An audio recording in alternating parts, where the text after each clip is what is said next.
Hey, yeah, I get it. I'm a late. Nobody's watching. Nobody's here. That's fine. Uh, except for when somebody watches later.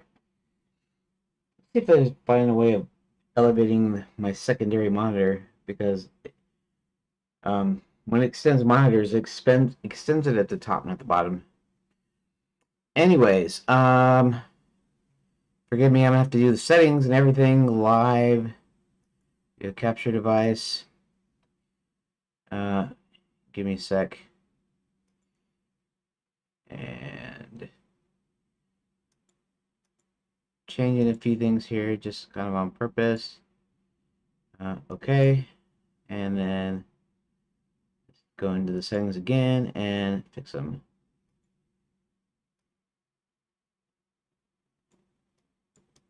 Oh, it's not fixing them that ways, but that's okay.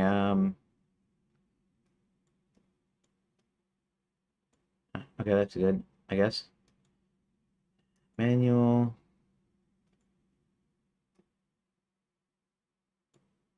My exposure a little bit.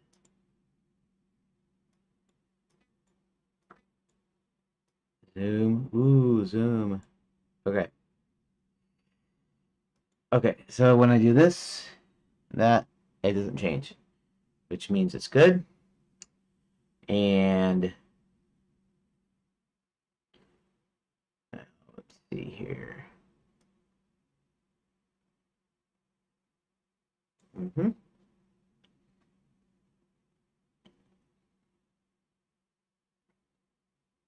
And yeah, let's do something.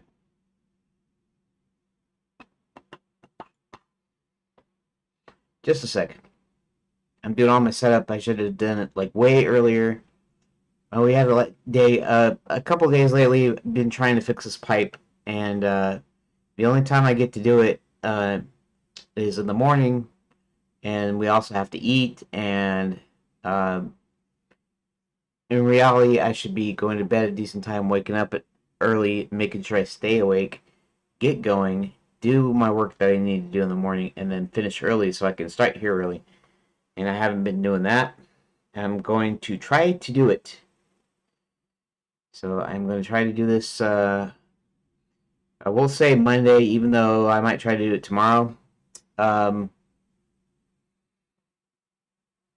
okay, so let me pull up my. I guess if you're watching this after the fact, you can um, open a new window.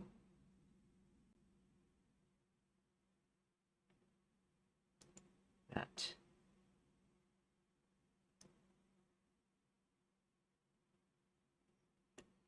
Let's see. This should go. Let's shrink that a little bit. Okay, so really, I'm just trying to make that fit onto my screen.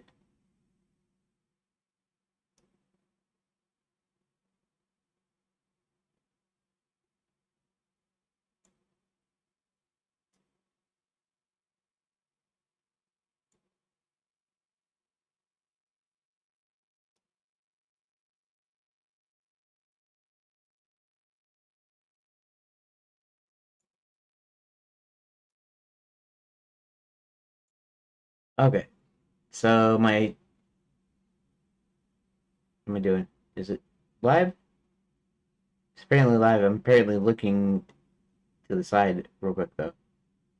I don't know if it's dropping frames or what. No, I guess it's not dropping frames. Okay, I'm just looking, I guess. Sometimes when I don't move too much, I end up looking at the screen there, and it doesn't look like anything's going on. Okay, everything looks cool. Everything is awesome. Now I'm going to go ahead and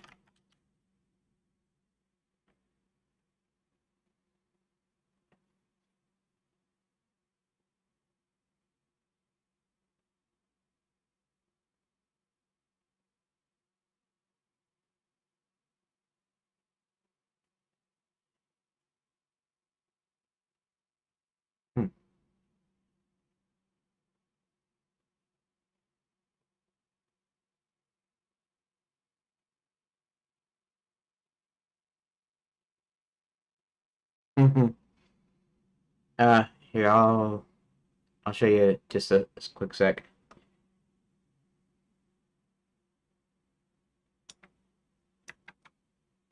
Yeah, you should be able to see that there. This is just what I was laughing at. I will be signing executive order next week, ending the ridiculous Biden push for paper straws, which don't work. Back to plastic. Oh no, we're going back to the plastics. Everybody freak out. That's funny. Anyways,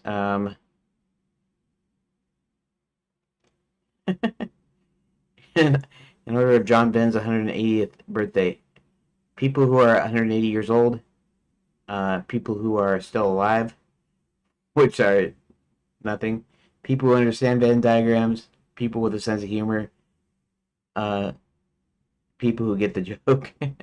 Yeah, right. That's funny.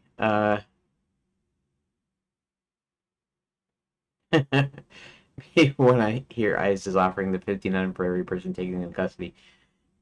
Okay, this is my main F good account, and I tried to I don't know who this is. I'm not following this guy, whoever he is. I'm following this guy who's something to do with the RPGs or something. So I'm trying to follow people that are just have related to game or game development or maybe RPGs. It doesn't have to be like computer games or video games, but then the politics pops up, and I'm trying to.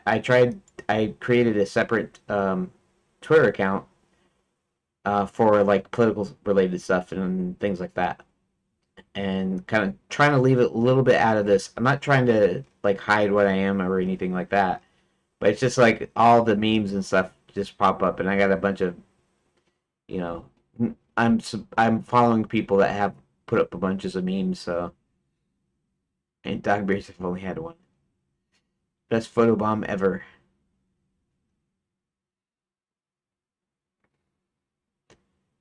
See, this is kind of related, right? Because it's some sort of tabletop game. It's a miniature or something. Uh, yeah. So I'm hoping to have more like video game related stuff. I like to do the art stuff sometimes, but I don't know. We get too many like furry artists and stuff. Too many weird stuff. Even when it's safe for work, they usually have a separate not safe for work Twitter, and you can still tell what kind of stuff they do. Instead of just being straight up art, even straight up like regular comic book art and regular, what I call regular art for like animation and stuff. Um, Even that. Anyways, that's not what I'm here for. What I'm here for is actually I'm gonna switch to back to my big dumb stupid face here, and I'm just call it that just to be funny. Self-deprecating sometimes is funny, I think. Anyways, I gotta okay, so I gotta do my post that I'm up. Uh, let's see, communities and Redot engine. Even though I haven't been actually doing anything in the engine lately, by the time I by the time I'm actually start working on the Redot code, or anyways, back to the engine, they might be several versions ahead now because I've been working on the story stuff for so long. I got most of the story stuff dialed in, but I'll still need to do my plot outline today. Okay, and right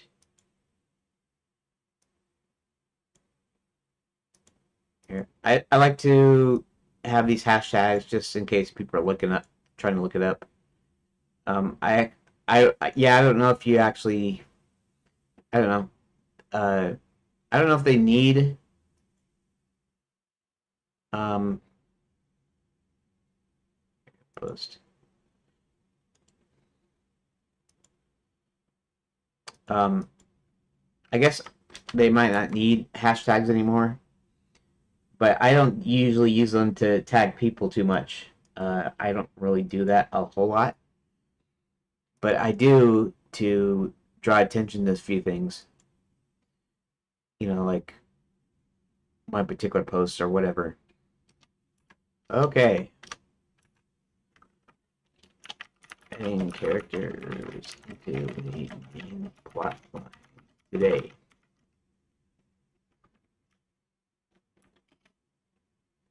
Out. Main plot outline today.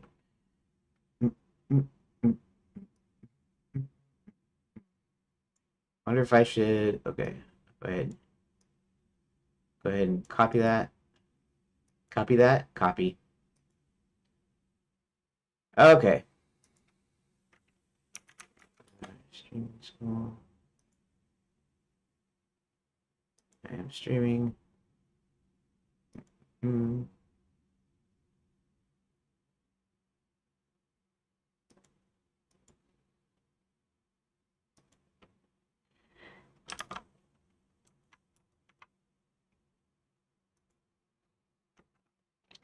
Dev stream 40.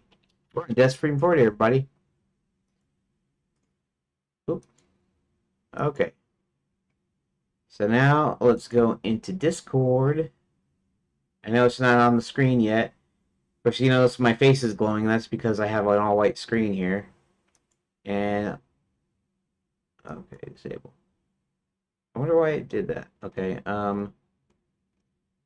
somebody react. No. Announcement. Dev Snapshot Godot 4.4 Beta 3. They're getting pretty close. Wait a second, where it is.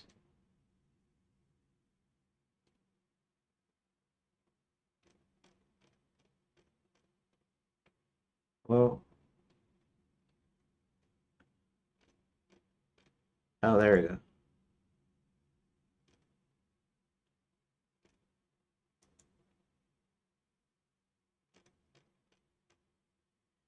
All right. Let's go ahead and start here.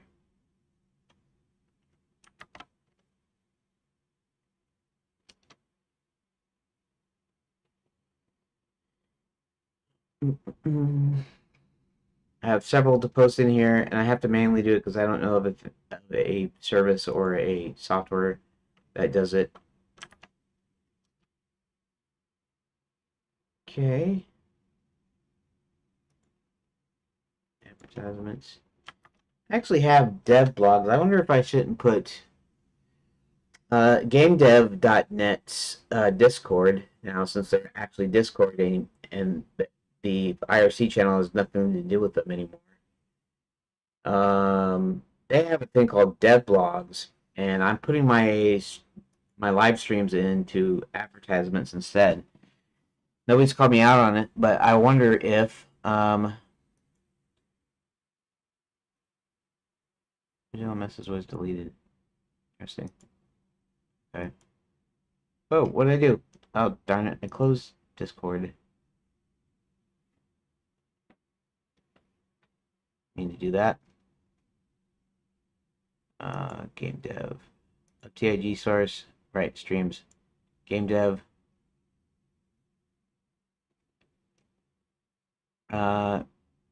New post.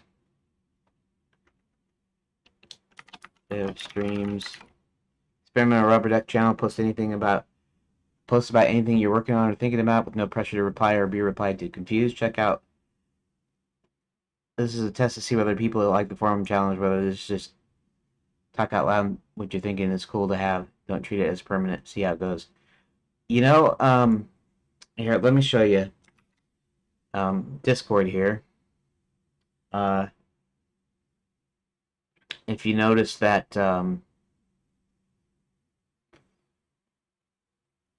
they have this thing called devblogs here in the GameDev.net Discord, and I've been posting my things in advertisements, but maybe I won't. So what if I created a new post and said,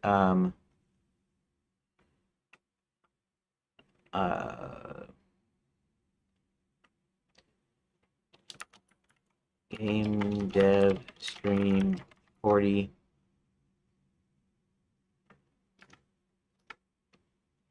So I'm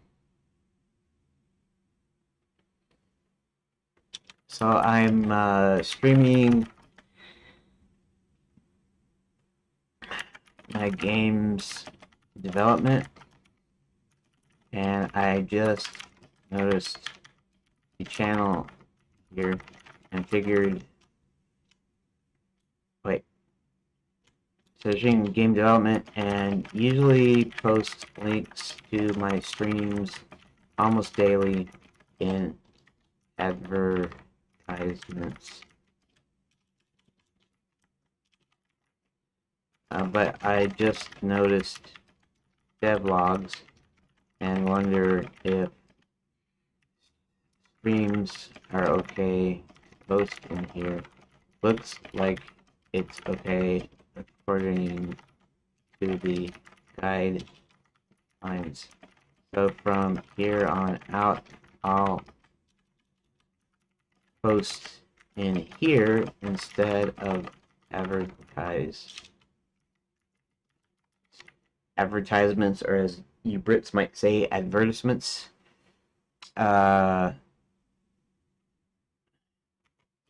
Just today I will post in both, since I already posted the link in the other. So here it goes.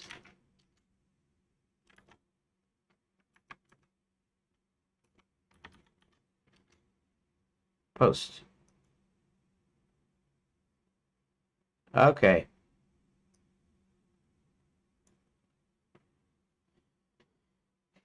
And we'll see if anybody like chats here or anything.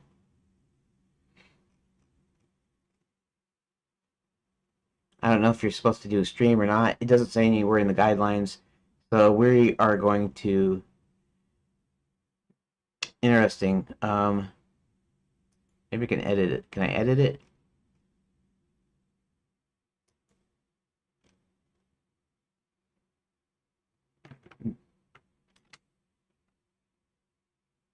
Oh. Maybe let's reply to it. Can anyone tell me if I should perhaps just post them all into this single thread?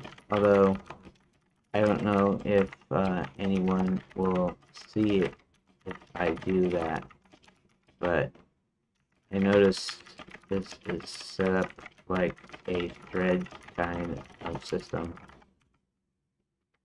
Enter. Okay.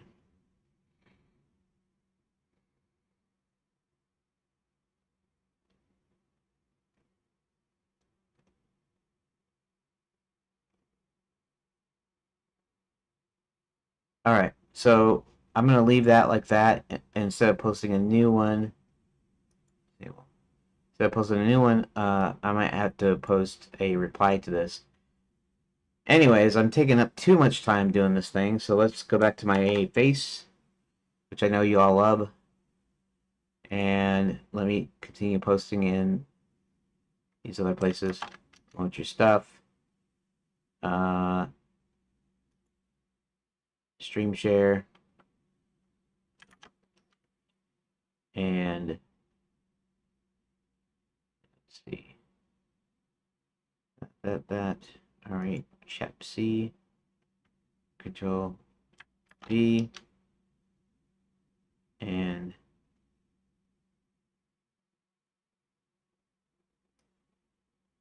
can I do this? Can I switch them around? Yes, I can switch them around. Awesome. Games from scratch. Showcase. I don't know if this is the right place to put this either, but so far nobody's complained on the games from scratch under showcase. I think somebody suggested that I do that. And then Redot, I'm just doing it in Redot discussion, since they don't have really a place for me to put my stream. And because when I'm actually using Redot, people in here are pretty active.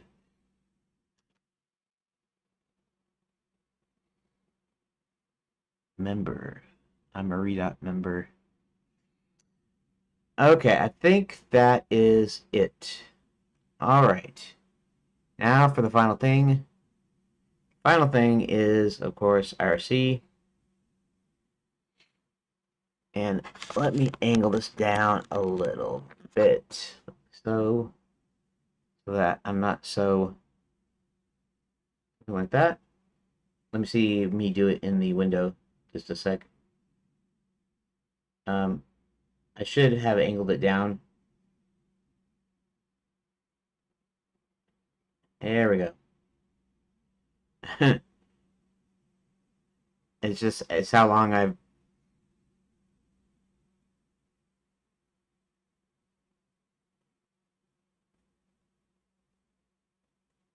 I could time it, see how long the lag is, or delay.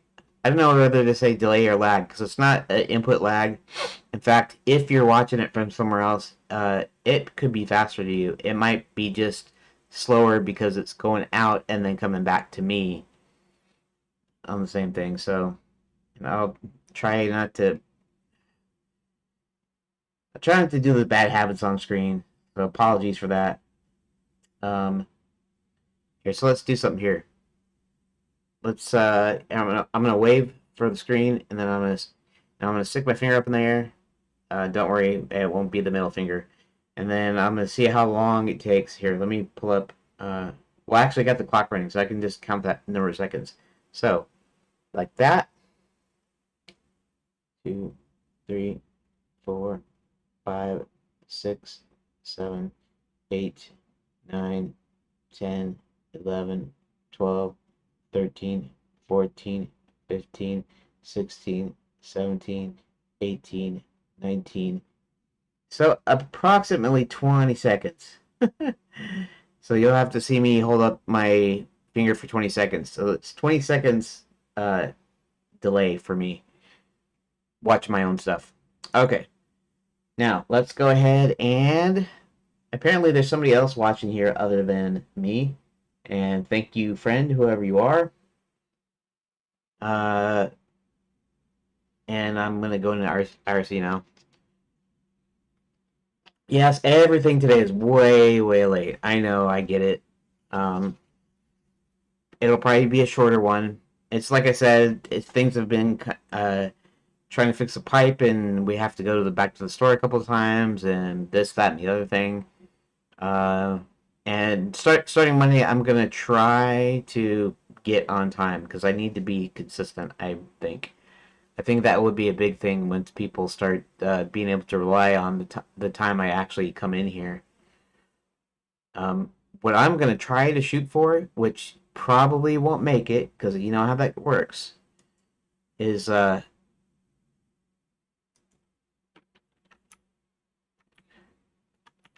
I'm probably gonna try to um,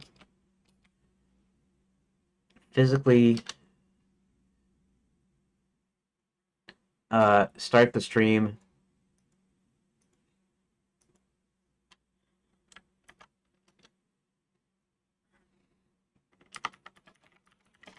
I'm gonna try to start the stream like 11:30, and then have everything done and ready by 12, and be right on time at 12. I don't know if I can do that, but I'm gonna try it anyways. So we'll see there.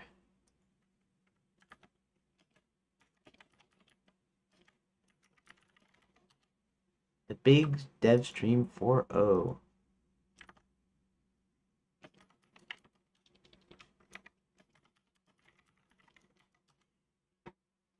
Okay, so now I'm all caught up, I think. Cool. I got. Oh. Hey man. Yeah, I'm super late today, but that's the way it goes. As I said, keep your fingers crossed. Starting Monday, I'm going to try to be here on time at 12 noon. Actually, it'll be 12 noon Eastern time, which is, what is that, 9 o'clock on the west coast of the U.S., and it's going to be about 5 p.m. UK time, basically. And then you can extrapolate from there. I don't know if I got anybody else further than that, or, watching right now. It's either Europe or it's Russia or Canada. You know, North America or Europe. Uh, Now I need to pull up the plot outline, and I also need to pull up my notes. Actually, I need to open recent Chanlands. Okay, let's go all the way down. Oh, well, that's weird. I put 40. Oh, look at this. This is like a 40 pixel thing here.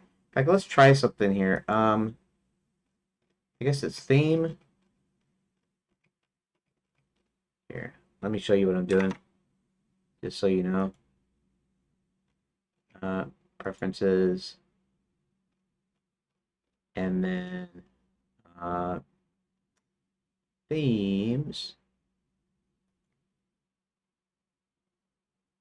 settings, and then I have the scroll bar at 32 pixels. Well, at about 24. Okay, and let's close that. And then let's go ahead and restart this recent. This one. Yeah, see, it's a little shorter. I was hoping that would affect the scroll bar. Okay. How to change the scroll bar width in Brave browser. Give me a sec.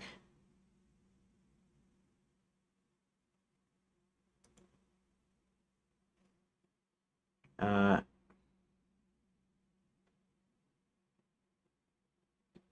let's see. Same across most browsers. That being said, you do appear to be some extensions in Chrome Web Store.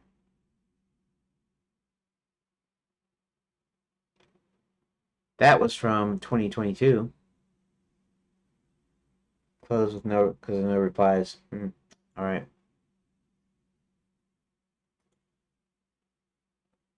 2020. Nope.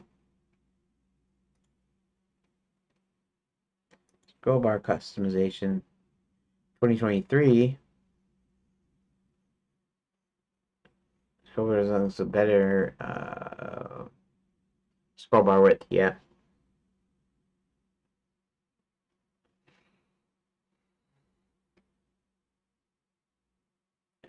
Here, scroll bar modification.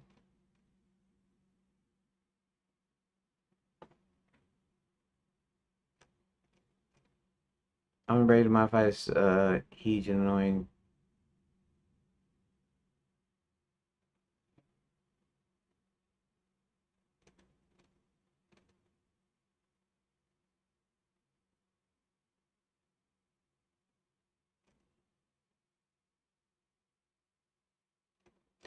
That doesn't help me.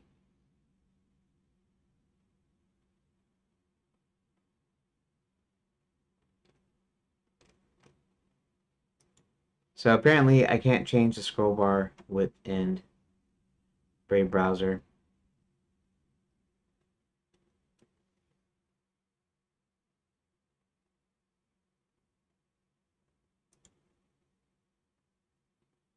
Um,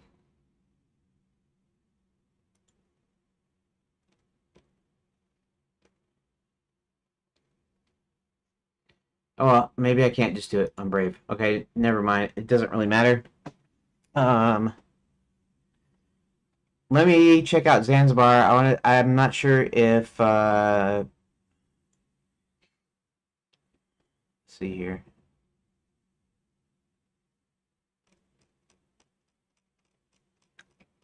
I am not sure if Zanzibar is completely in the narrowly escapes with earnings from the final show with his life.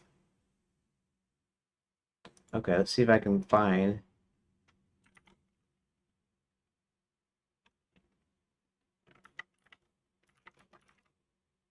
Zanzibar.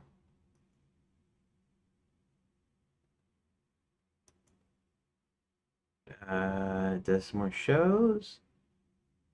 From Zanzibar, max up large production in exchange for doing some tax collection from Max.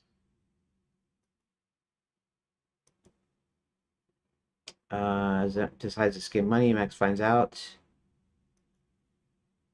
Max uses Zanzibar to shows to abduct more citizens and tourists. He proposes to Zanzibar to do one final big show. Zanzibar readily agrees.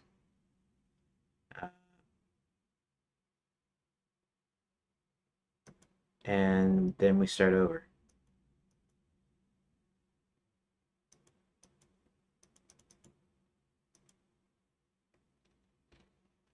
Huh. Zanzibar readily agrees.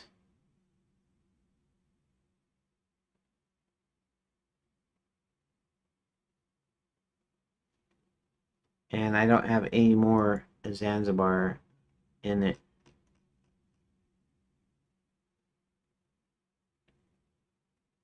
Okay. Is that it? I thought I didn't finish with him yet. I mean, I did finish with his story, but I didn't.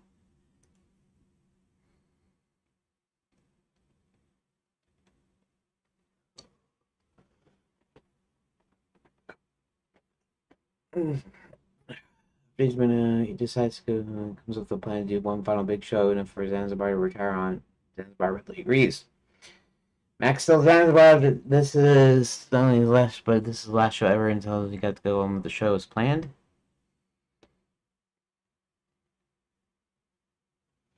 I actually don't know what my thought is about Max telling Zanzibar that he's not going to end up living through this last show.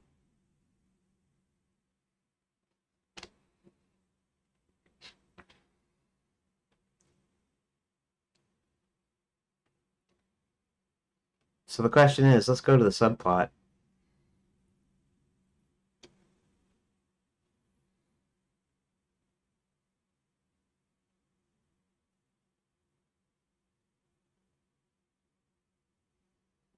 Okay.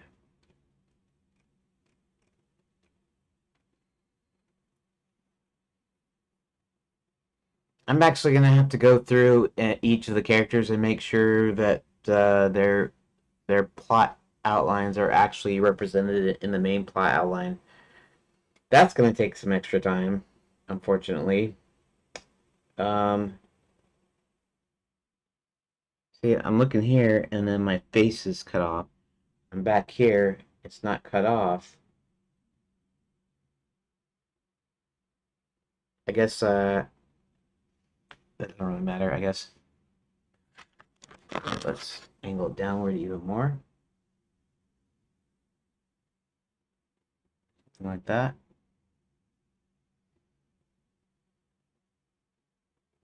Okay, so... Alright, so I left it cut off the top of my head, or touch the top of my head, doesn't really matter that much. Let's crank it back up just a little bit. Okay.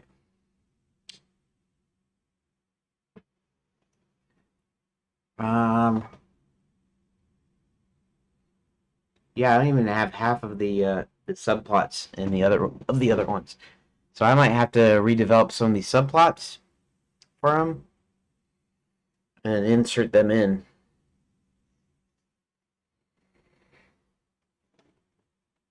Because I haven't really done that in here yet.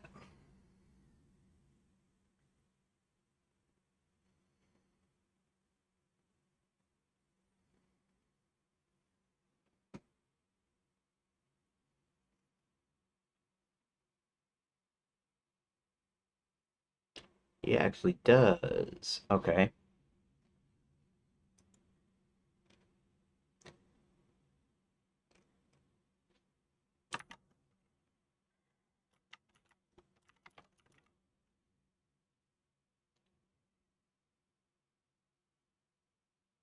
Oh, I guess.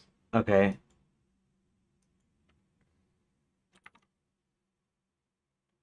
No. Wasn't there a special, like.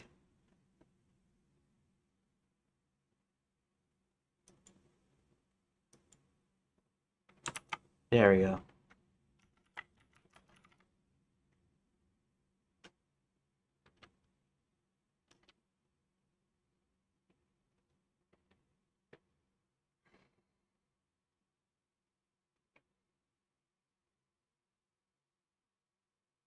Max finds out the Zanzibar is stealing money from taxes, but he doesn't know where yet.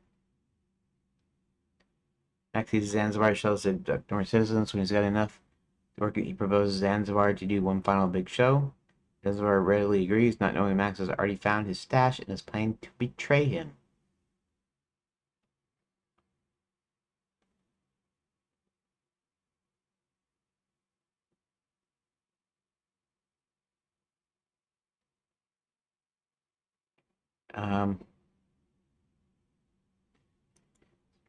Maybe I'll insert that into here.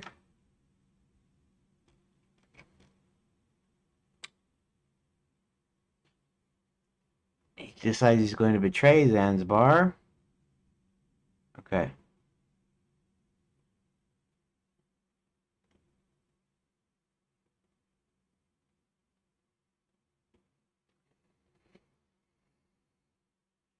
Last show ever.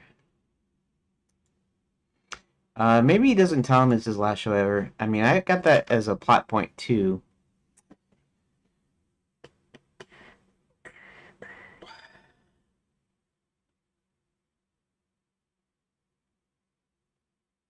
Max yells that they've just been robbed.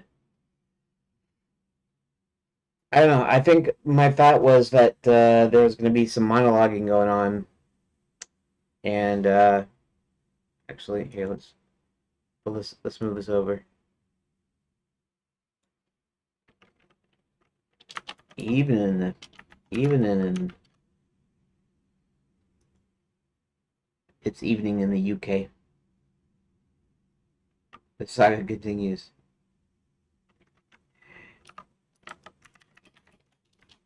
Was that directed towards me? Or were you chatting with someone else before I came in? I don't think he was. It's okay, it's just somebody in the Blender IRC channel on Redot.chat.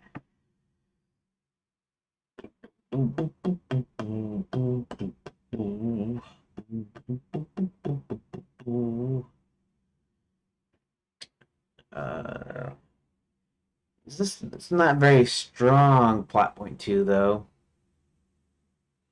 I mean, I guess if this was something we were keeping from the players or the audience, that might be a surprise. But it's weak as a plot point because I already mentioned that he planned to betray him. Maybe that's something that I shouldn't actually put in. See,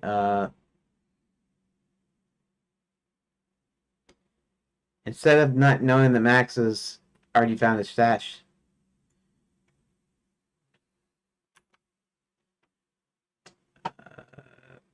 Let's see.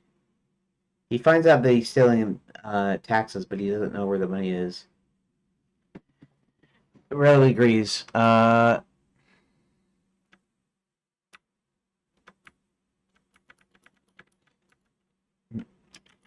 Max finds his stash. Oh, I actually did put a star there. That's interesting. I didn't even notice that. Whoops. Forgot. Not saving this like normal. I have to update whenever I want to save it. So I'm not doing it after every single stupid line though.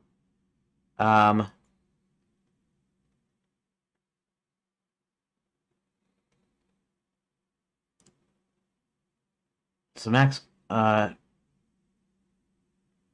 really agrees. I should say after Max finds his stash. Actually, I could put it in the front here. Max finds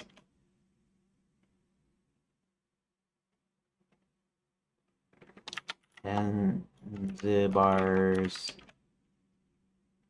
stash of cash. Finds stash of gold coins.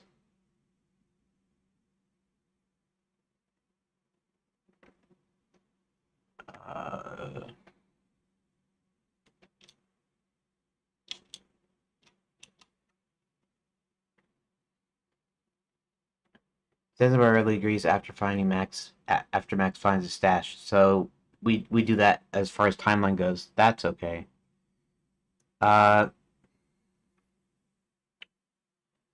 Then when we do the where is the stupid notes? When we do the plot point,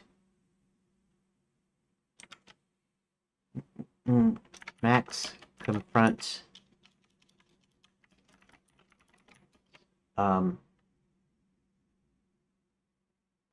let me think. Why does my mind draw a blank right now? Confronts Zanzibar about the money he's been stealing and exclaims this is his and threatens this is his last show. Yeah.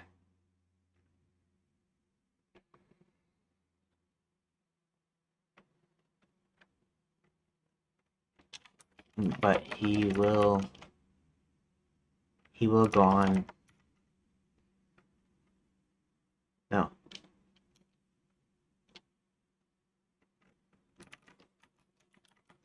He will perform it. That's still a little ambiguous, but at least that makes a little bit more sense. He's kind of threatening that he's gonna play the show regardless. So now he's not actually monologuing. Now he's actually confronting him.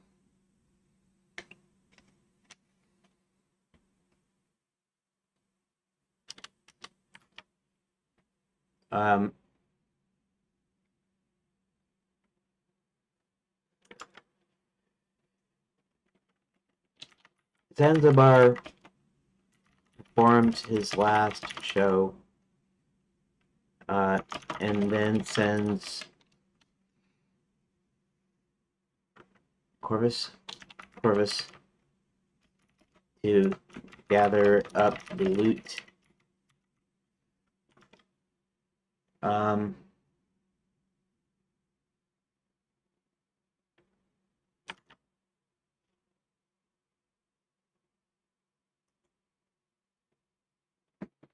They eventually, I'm gonna have to actually, sometimes I use he in the second line, but since this is separated, Hubert, the princess, and John,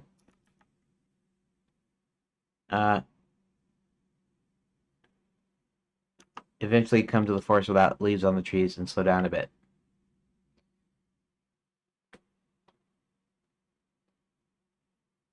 Okay. They spot a unicorn out of ways, just standing and looking around. As they approach the unicorn, it looks at them instead of running away. Princess opts out, starts petting and talking to him. John tells the princess they don't have the time. She glares at him. Unicorn stamps his foot once. The princess then tells him to do that again. He does. The princess then asks him if he's a horse, and he stamps his foot twice. She asks him if he's a unicorn. He stamps his foot once, meaning yes. She asks if the Black Knight is chasing him, and the unicorn just looks at her. Okay. Okay. Hubert then tells her he must be losing his memory because we're in Lapswood.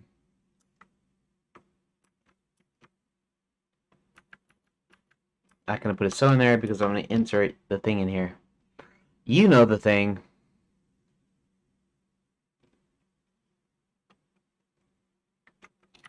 At Zanzibar's really big and last show,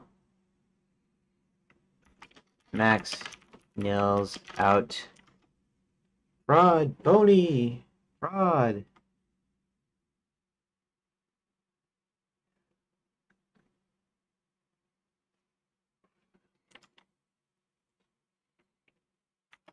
He just took all my money.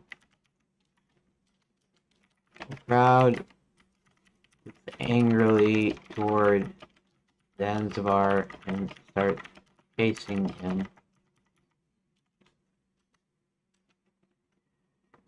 Just then, Max gets word that the castle is being stormed, and he had better get back. Now, what does it say?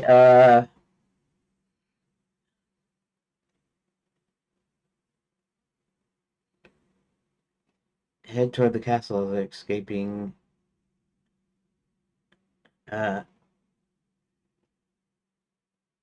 Head toward the castle, and as they're escaping, and the mob is trying to make their way to the stage, Zanzibar escapes out the back. During the confusion, pardon me again, carrying the loot he stole from the last show.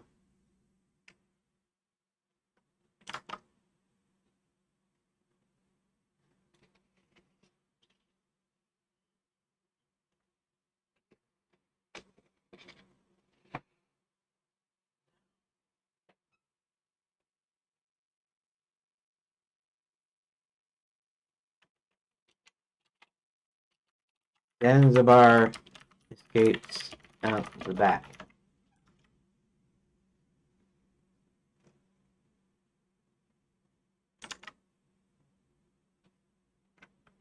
With his current earnings. Escapes out the back with his current earnings.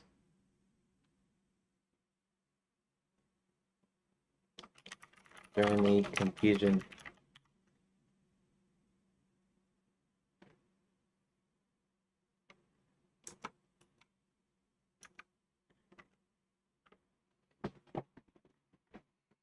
Okay. I don't know if I need to put in this extra thing about Max leaving and calling all of his followers and friends and whatever to come with him to the castle.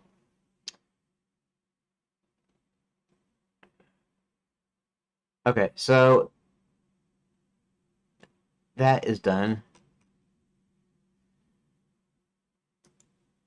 Now, the next thing I'm going to need to do is I'm going to need to put in Red and Kurt's storylines in.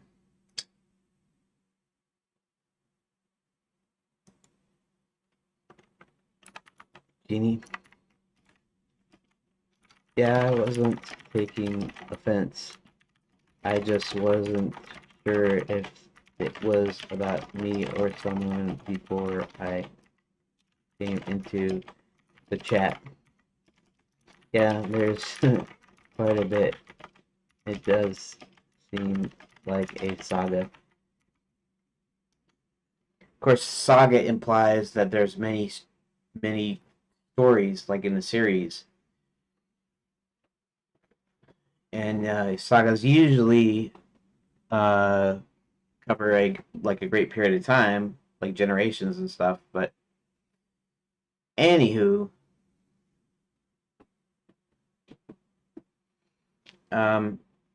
yeah. So I'm mostly done with the characters. The old subplots aren't actually put into this plot outline, so I'll probably have to remedy that, I think, because it seems like I'm putting a lot more effort into Zanzibar, Red, and Kurt, and that's partly just because I'm making it now, whereas the other ones were already done before, and I wasn't doing them in the same way. Anyways, we are going to go for Red's plot. Okay.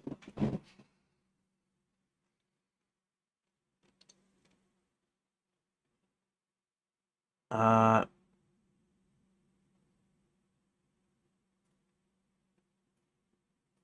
okay, this is the old one. This is actually the old one. In fact, this is Red. Oh, I see. I should have said that's Red Riding Hood.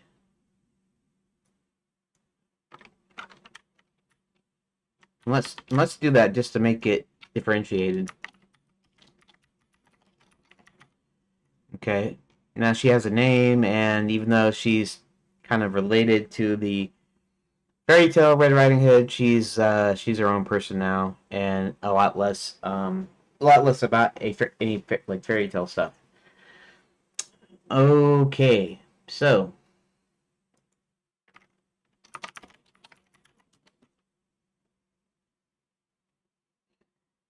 um, um, um, um, um. Yeah, so when I post links into, let's just go ahead and control this. What the heck? No, I don't want to. What am I doing? What? Not YouTube HTML. This is what I want to say. Um, what was I gonna say now? I forget. Get distracted like that. ADHD or whatever. Um.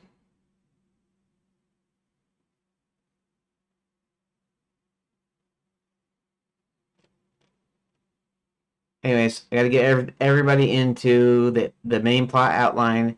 Actually, I'll probably have to reorganize it too, especially for the choose your own adventure, because I have these. They're roughly in chronological order, but I have these like interspersed throughout everything. When especially with the choose your own adventure, where I'm gonna want it to try to limit the number of different pages there are, uh, and which means I'm gonna have to rebunch the different plot lines together in a different way. So you have a bunch of them in one, and you have a bunch in another, and I don't know. I guess it kind of depends on how it works out. But I'm thinking that uh, several of these actions are going to be kind of bound together in like the same page. So instead of one page for each, it's going to be one page for several different plot points.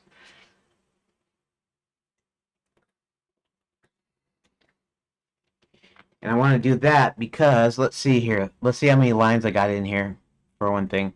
Got 357. That's okay. So we'll say 350. That's approximately 175 without the spaces. Obviously, I'm not going to have 175 different pages in the game, or even in this like little first pass. So I might I might put, let's say, let's that's that'd be what, 175. Okay, let's say when I'm finished, I have like 200 lines, so 200 scenes, and let's say I want to cut that down. And this is all arbitrary because I don't know how long it's going to take, how much I could actually put onto one page. So let's say I do 10 lines per page, 10 scenes per page. Um, Divided by 10. That's 20 pages. That actually doesn't sound like a bad trade-off. 20 pages.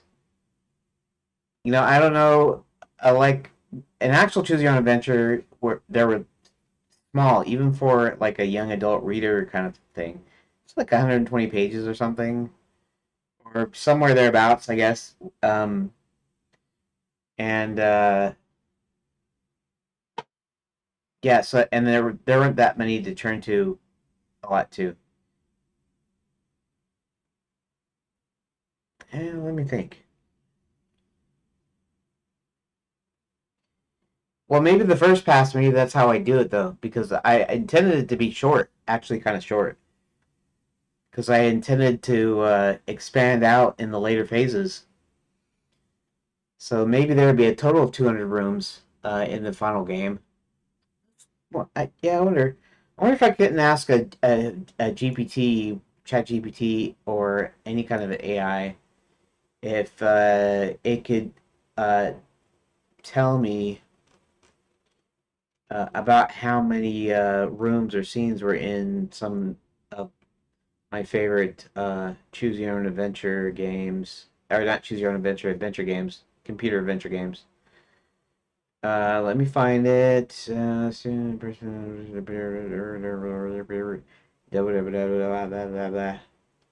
Just a moment. There we go. I need to change that. In fact, I need to change that, and I need to move it somewhere. Well, current was supposed to be a thing that I used a lot of that I was using currently. Let's go ahead and rename this because it'll make it easier. Edit. Let's call it Chat. Wait, Chat GPT. There, I should be able to see that then from now on. Yeah. I know about the response thing. I don't care about it right a second. Um, would you happen to know how many different scenes or rooms or screens there were in Sierra Online's King's Quest 6? And Lucas Arts will say, maybe I'll say, no, I won't say Monkey Island, I'll say Day of the Tentacle. Maniac Mansion 2, Day of the Tentacle. It might have trained it. It says, well, it says searching the web. It's actually searching the web. Is that capability in ChatGPT, or is that something for 4.0 and that it'll go away once they hit the limit? Exact number of screens or rooms. It's challenging due to the complexity and design of those games. Multiple islands, limited number of screens. Each island is approximately 4 screens, will allow the crown contain the 3 interior locations. Catacombs present more intricate area, consists of numerous rooms, many of which are repetitive in design. The exact amount, not all the unique is readily available. The game's design suggests a modest number of distinct locations. Well, at least it can give me a dang, yeah. Uh, the game is set primarily within a mansion explored across 3 different time periods: the present, 200 years in the past, 200 years in the future. In the present day, the mansion comprises 16 rooms. Given the time travel mechanics, many of these rooms have counterparts in the past and future. The variation in design and function across the area as well. The mansion's structure remains consistent. Differences across time periods effectively create a larger number of unique room experiences. And for a corridor mansion layout may have the same fewer rooms. In summary, both games. Yeah. I wanted you to at least, if you don't know the exact amount, do a calculation based on your best guess or the average number of rooms late 80s and early 90s graphic adventure games had, or just even a guesstimation. Give me a number for each game or a range of numbers uh, uh, composing your best. I don't. Composing is not the right word, but your best guess.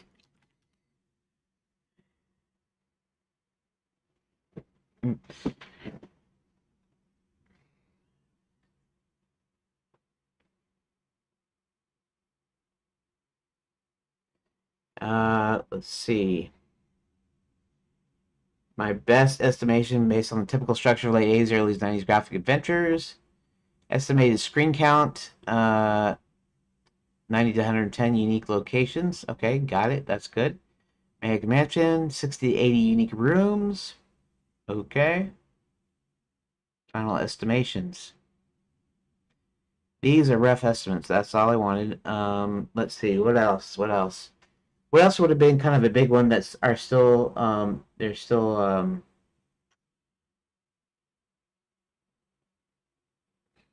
uh what about Space Sierra's Space Quest 4, Lucas Arts, Indiana Jones and the Fate of Atlantis. What else? What else can I think of? They were kind of like big adventure games.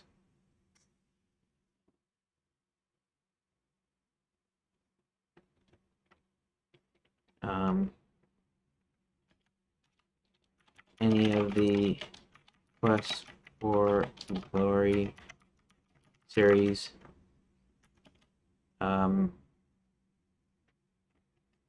And just any others you can come up with, giving estimated average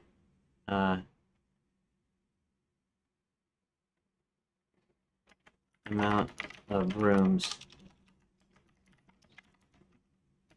It doesn't have to be correct. It doesn't have to be 100%. Just a really rough estimate for other games of similar complexity.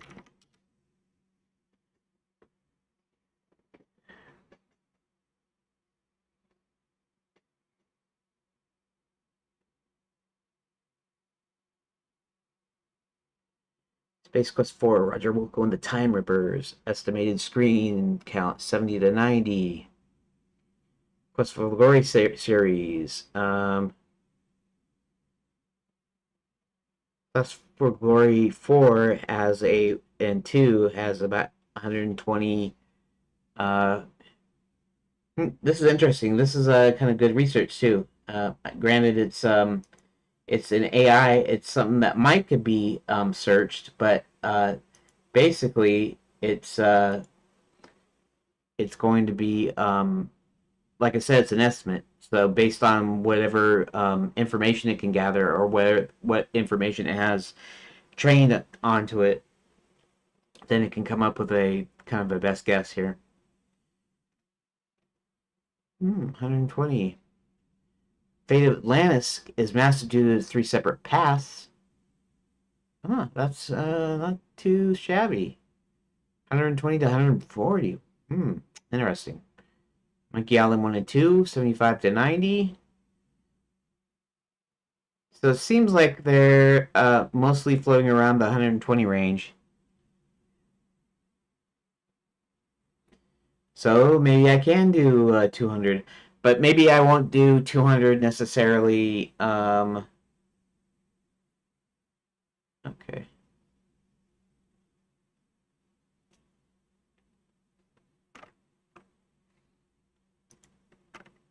So the average seems to be about 120 separate screens.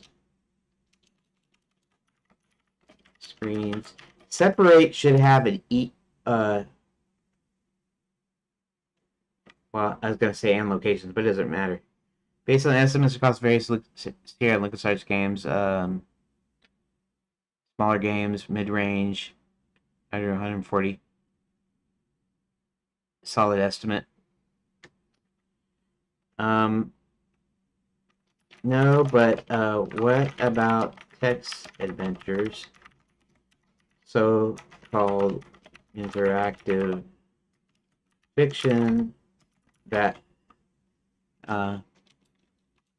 which was not the term we used back in the 80s, 70s, 80s, and 90s.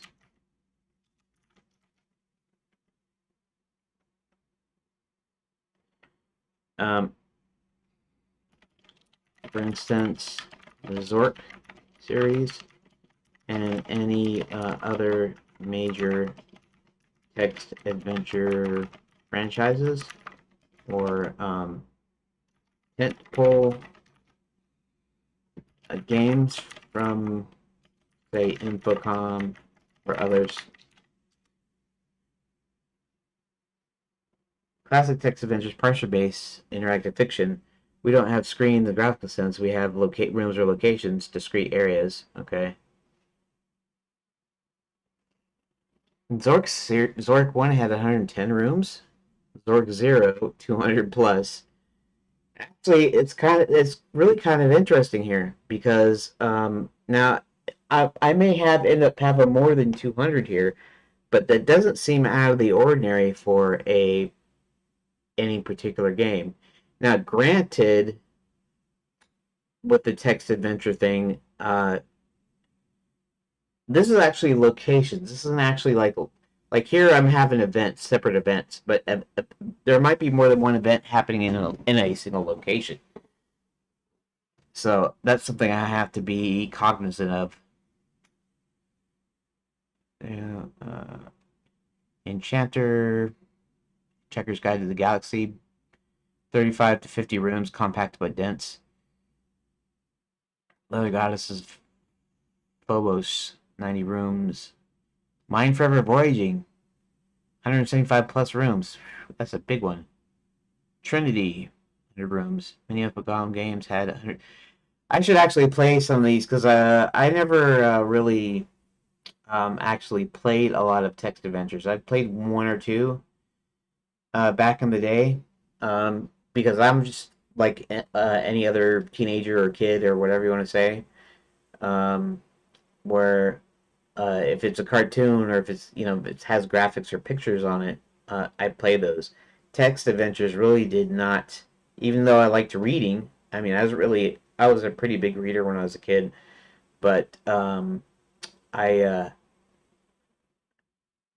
I didn't really care to read my my games. But I should actually go back and try to play a lot of these now. Um, The Hobbit. I think I downloaded The Hobbit at some point. They made that for the Commodore 64, I believe. Uh, Although I'm sure they probably did it for other ones as well. Eric the Unready, 1993, 120. Hmm. Estimation for text adventures, small text adventures, 30 to 60 rooms. Mm.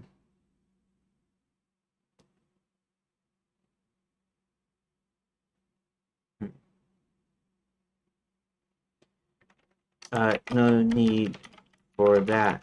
However, I don't know if there's any, I don't know what data is for these, and that is essentially choose your own adventure,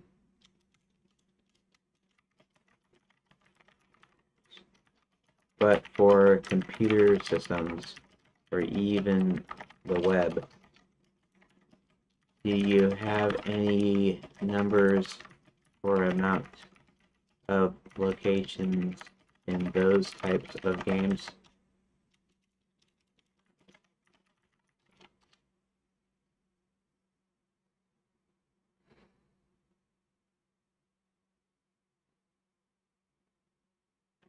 Nodes, pages, or story branches? That's fine.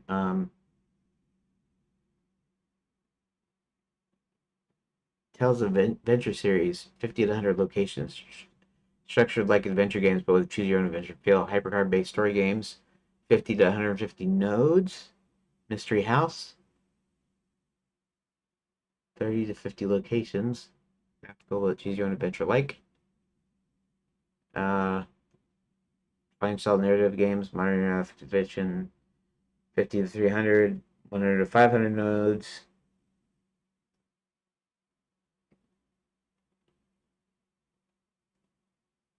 Inkle's 80 days, 750. Classic game book style, digital adaptations, fighting fantasy, the Warlock of Firetop Mountain, sorcery, 400 to 800 sections per book, Lone Wolf series, 500, 1000 story events, small scale. Ha.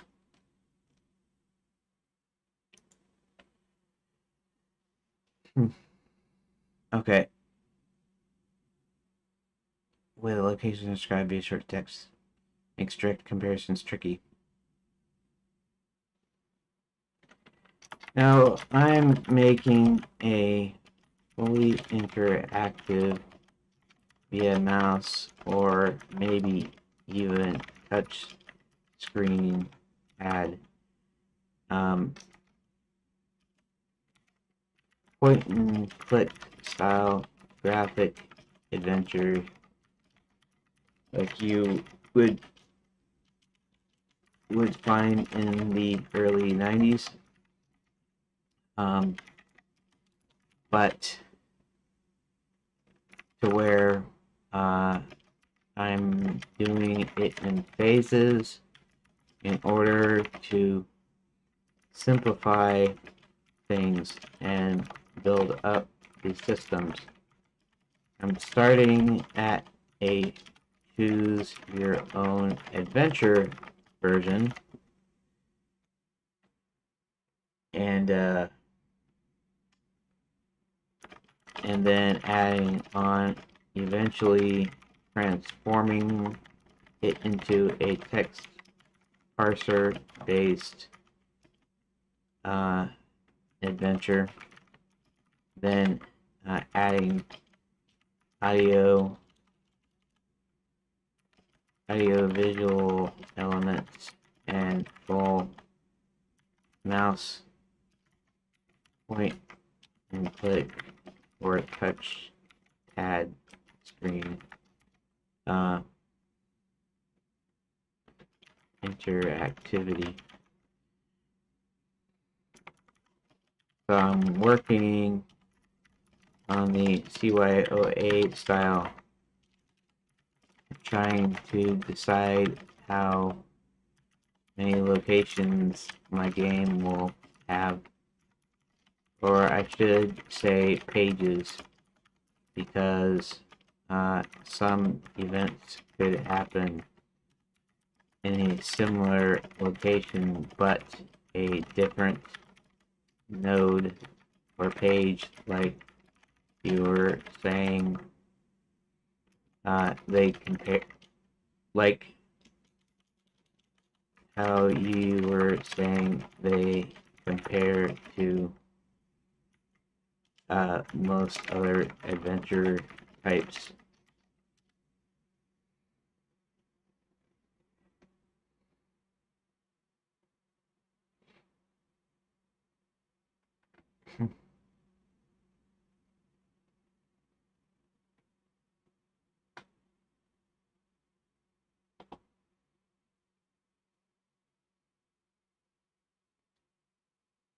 Building up. Yeah, then it ChatGPT is always talking about how great your idea is and how your approach is so great.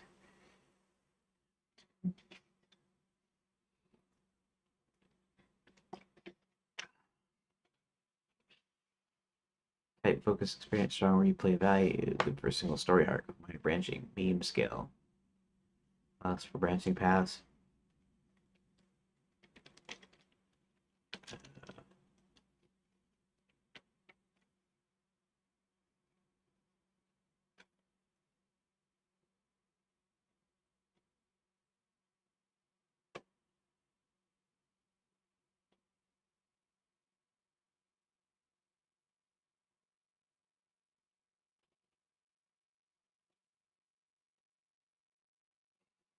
Uh, Not at this moment. Right now, I've got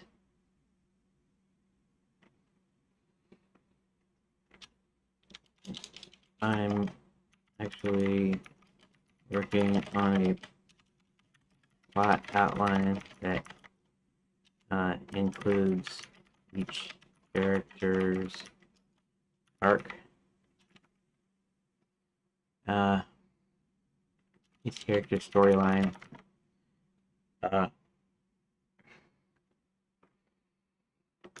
And almost done. Amounts to about 175 events, which might be more or less when I streamline it to just the events. At the start, they could be a single page, but since I want to keep the size, the scope of it down, I'm going to combine several events to limit number of pages or nodes. Expanding as I get further on into the other phases. Okay. At least I'm not doing nothing. I'm going to have to. It's like I could almost get ChatGPT to do this part for me. I could put in each of the deals and then have it generate events into my plot outline. But I don't know if that wouldn't. First, I'd have to go through it because it would probably get some things wrong, and probably add some things I didn't want in there, and it's probably a reason why I shouldn't do that.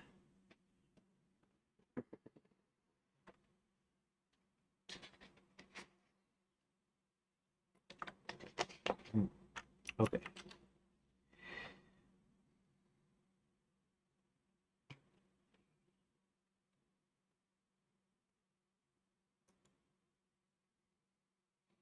All right. So Red is pulled out of hiding. Max wants to. Okay.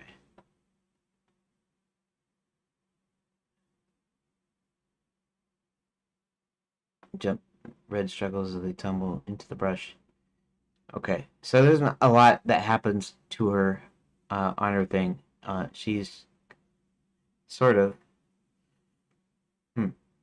You know what? What I might do is I might still have every hero be a player character, and but none of the villains, and that at least keeps it down. That's like 8 characters, and actually, really, it's just 7 characters because Nestor.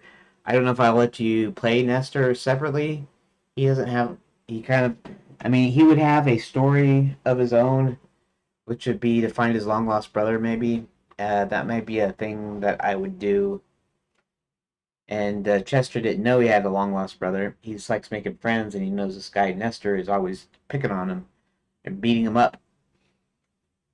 And he wants to make friends, and so that's actually kind of almost part of his subplot. And I don't know, I might could do that with Nestor. He wouldn't be doing much playing though.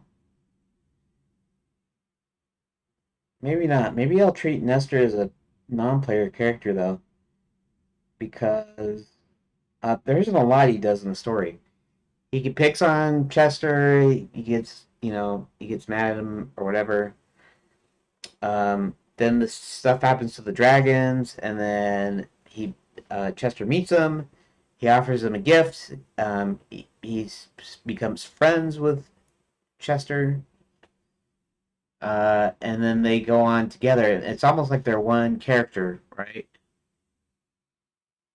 Their goal is to make sure to find a way of getting rid of or disenchanting the dragons or getting rid of Crooktooth. And I don't know what I'm doing with these names, Crooktooth and Nestor and Chester. I don't know if they're that great of names. Crooktooth sounds dumb to me now, but I might just keep it anyways because I can't think of anything better right now. Uh, but so yeah, they end up together getting rid of Crooktooth, which uh, breaks the dragons out of their enchantment, and in turn, it actually helps Sir William, and then Sir William helps convince the knights at night school and various things to help them, and he commands the Enchanted Lands armies. So yeah, I might try to get a little bit more involved in the storyline with the plot outlines of the villains. I might have them in there, and then I might still have them in a they'd be on one of the pages with the choices that you make.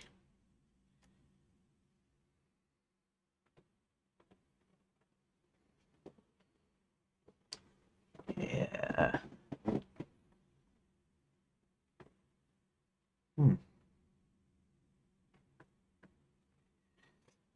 Red is pulled out of hiding and approaches the werewolves. That could actually be two separate events. All right, so let's go back to this. All right.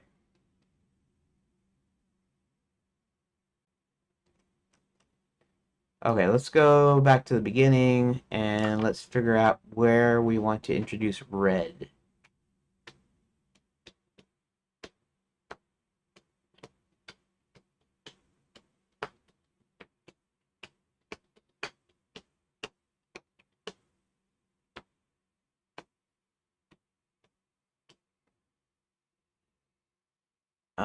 Where do I want to introduce red and Kurt? I guess it needs to be in the earlier part, right? Because he's amassing an army and he's trying to get an army going. So, let's see. Max, systematic close down. Hubert, beetling woman. Chester then leaves.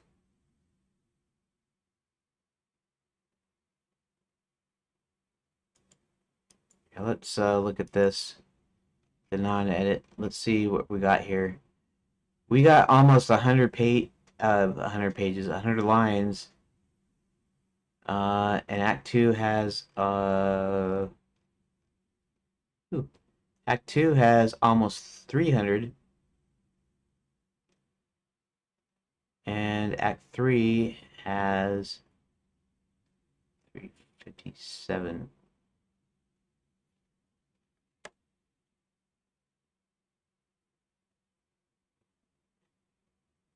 Huh.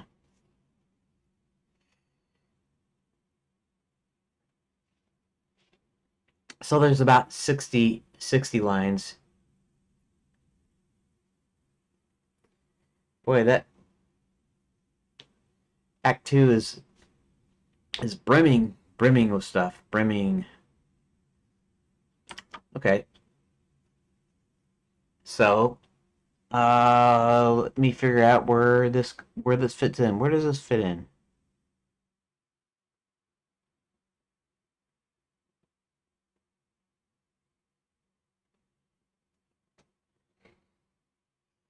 The Wolfpack Village.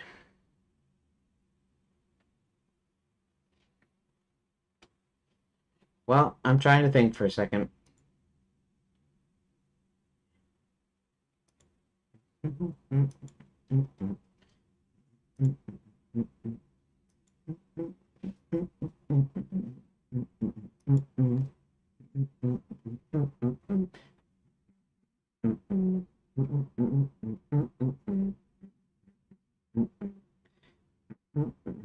Here, let's put my on my super special I'm thinking screen.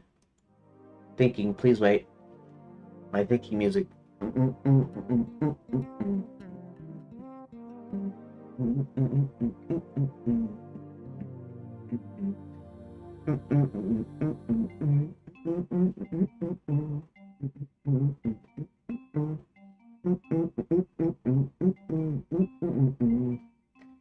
I guess apparently my thinking music is Under the Sea by from The Little Mermaid. Cartoon version, of course. Uh, uh, and this, I'm not using this as a way to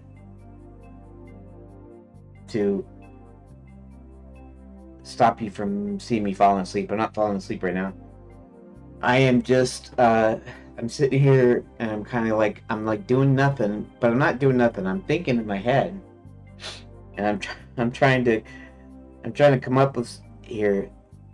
What would be the best way? For one thing, Act 3 isn't very long. Act 2 is really long, and Act 1 actually needs some more stuff in it. We can actually introduce Red in Act 1 there.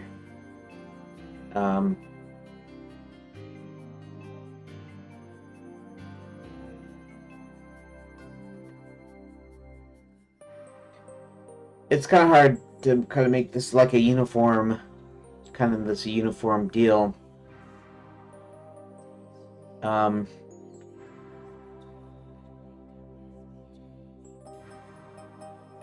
Uneven. Let me talk to Chat GPT again here. Let's switch back here. Here.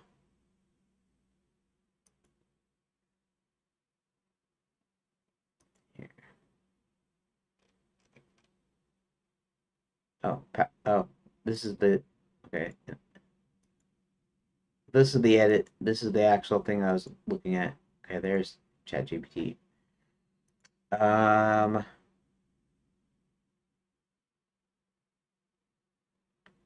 so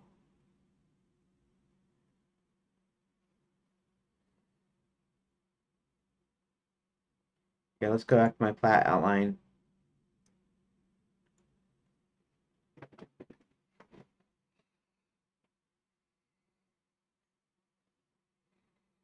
So Act 1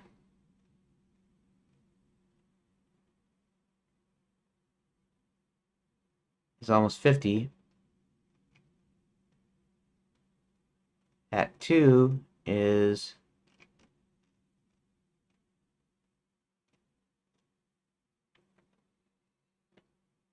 wait a second. 300, about 150.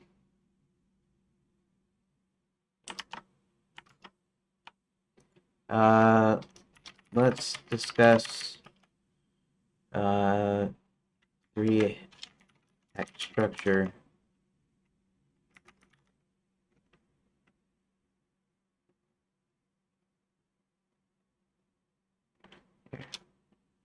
Let's start a new discussion. A new one. You know, how much do you know about the game I'm making?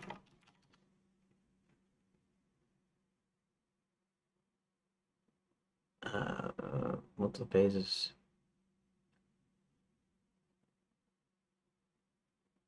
Mm-hmm.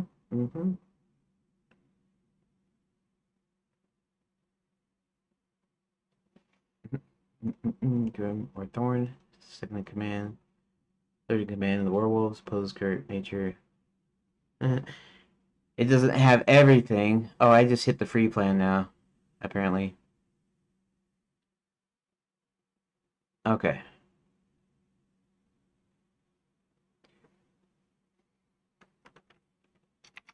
Okay. So,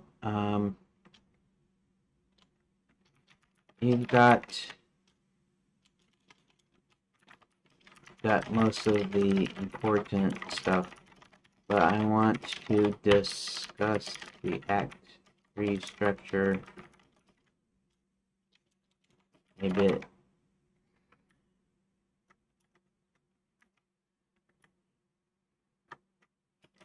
As in how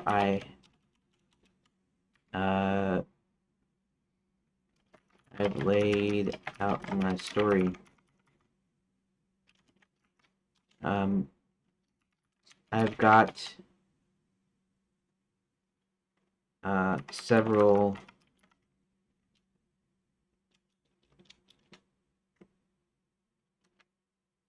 okay. Let's open this here.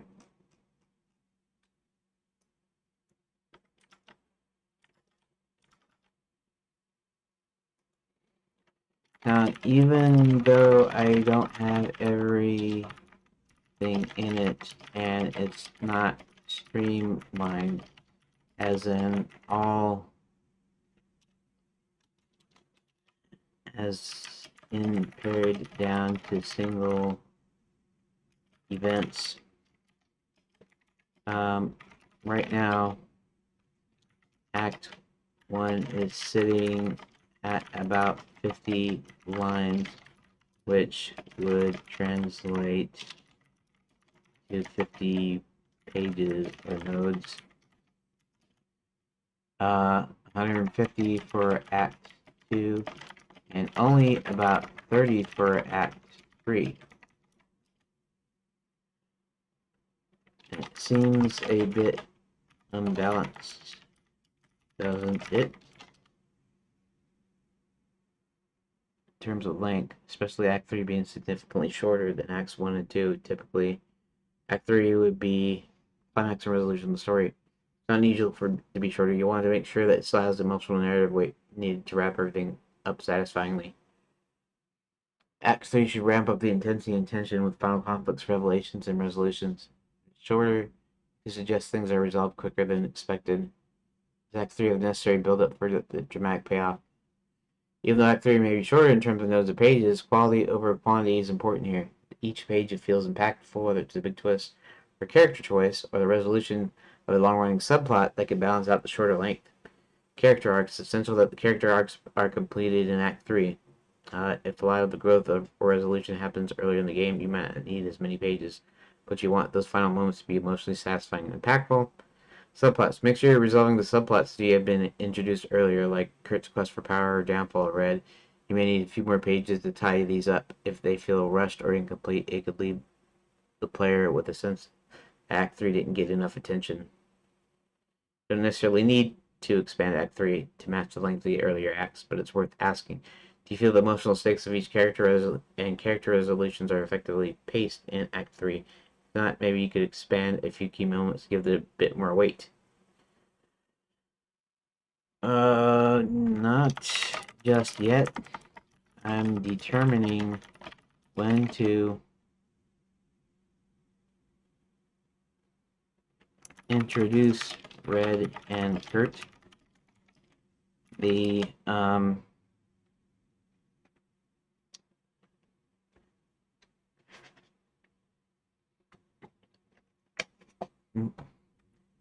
typical place would be Act 1.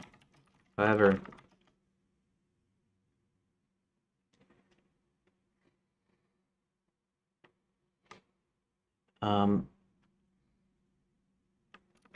the way things work, they would add more to Act 1 and 2, but not to 3. Since the werewolf army is formed by Act 3.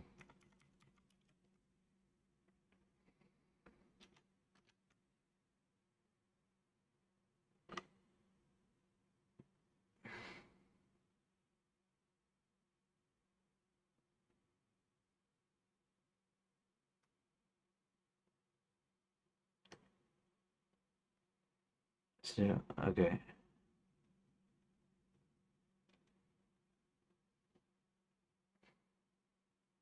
Divine Red. It's a great opportunity to show how they're early fixed larger narrative, building the werewolf army.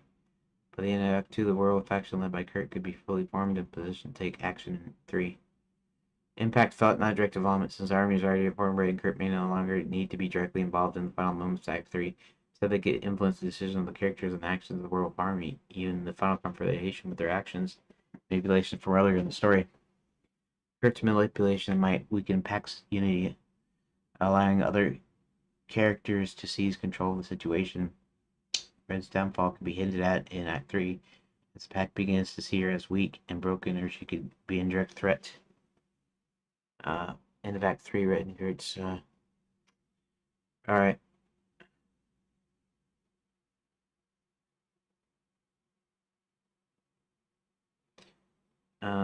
Okay. Red is going to be in Act 3, since, well, she could be in the beginning, but she's going to be killed off at the conclusion of Kurt and Red's stories.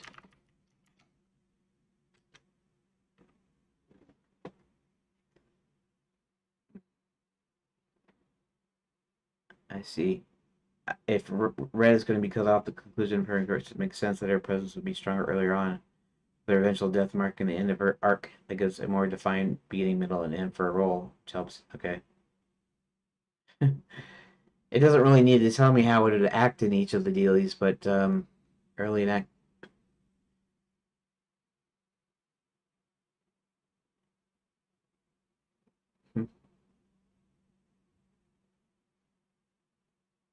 2,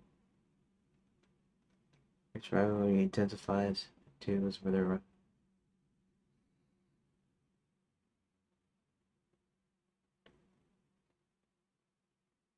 Act 3, curtain control.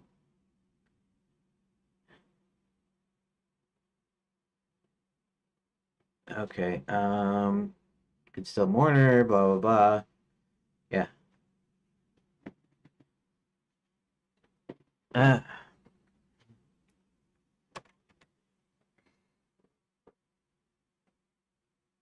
Before Act 3, and focus on Kurt's rise, you can maintain. Yeah, he doesn't need to do anything after. Well, actually, he doesn't. Wait, he doesn't dispose of Red. Oh, no, I see. No, no, no, that's right, that's right. Because Kurt's deal is going to be, he's going to be killing her off, and then he's going to be going after the. Interesting.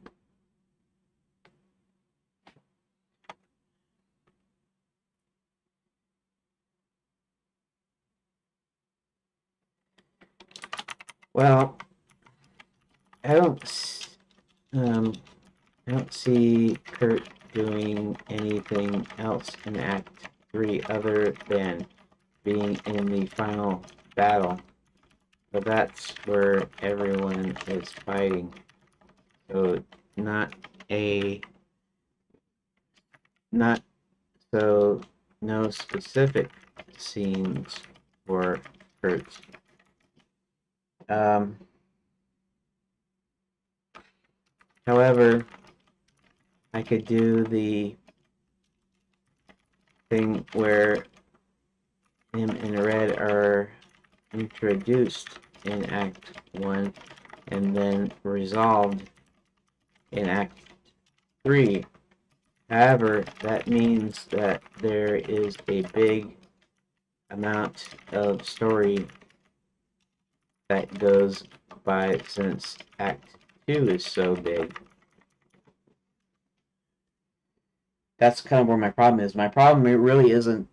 My problem is I could do the thing where I introduce them in Act 1 and conclude them within Act 3, but then what do I do during Act 2? Do I just leave them out completely? And if I do, then does the story suffer? I understand.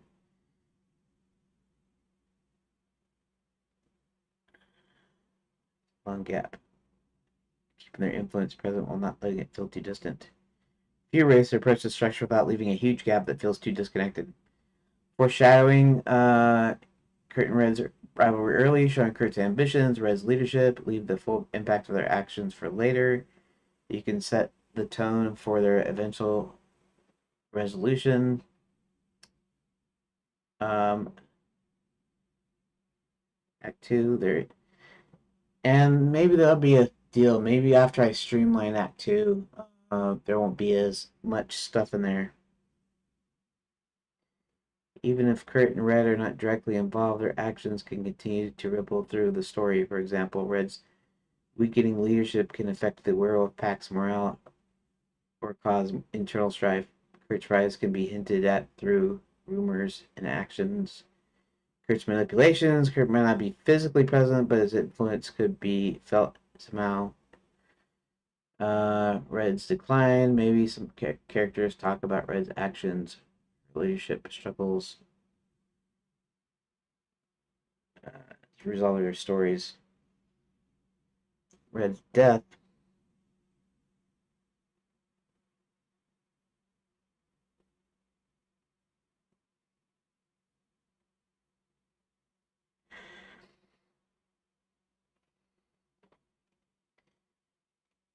Strategic gap management,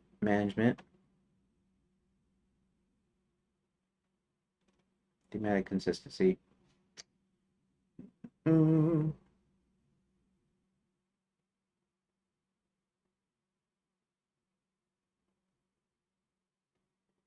Uh, there's one other thing I can possibly do. In fact, it might solve another problem. I could simply introduce and resolve their stories in Act 3.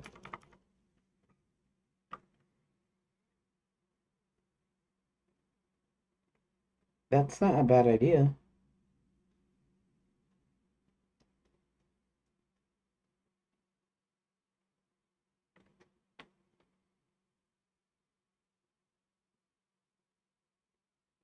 Hmm.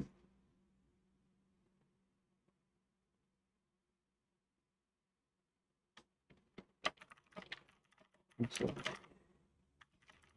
well, yeah, 3.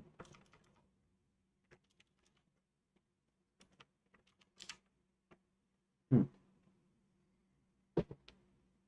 Would allow you to build more depth in the final act and provide a clear sense of closure to their arcs.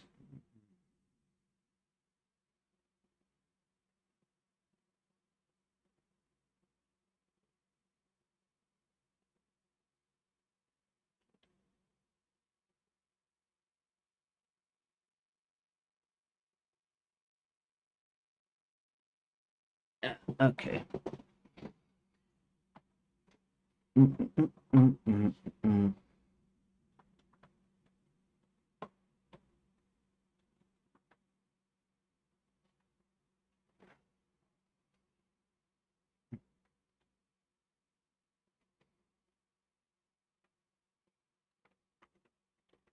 And usually climax and resolution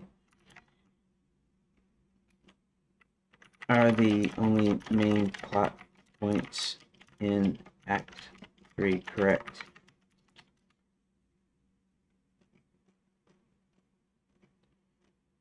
Uh,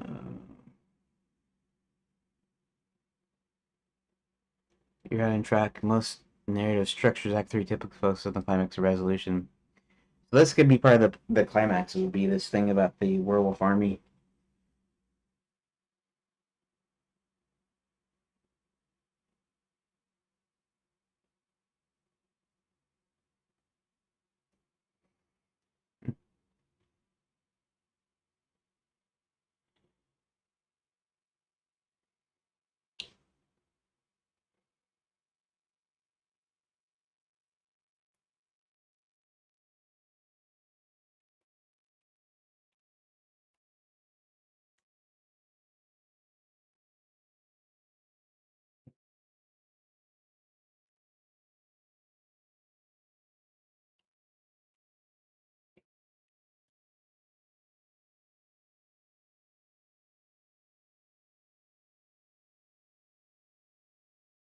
And maybe Act Three's climax would be, hmm, I have another thought as well. Climax Act 3 can be more or less villains forming their armies. The wolf pack is only a small portion of the army. I haven't really focused on the army itself, whereas I've been mostly concerned with the heroes, and uh, they have their army kind of formed already. In fact,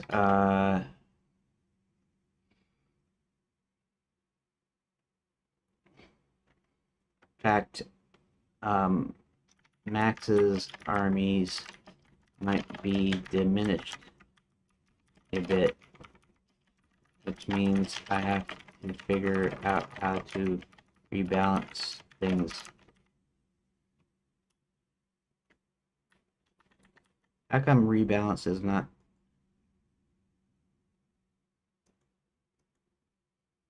Huh. It's rebalance, not a single word.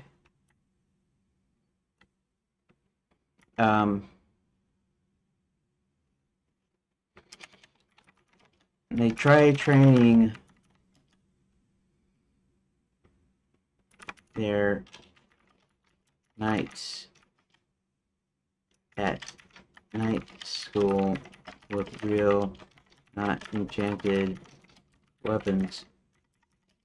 But eventually, Sir William manages to go in and speak to them and get them the hero's side. Nestor and Nestor.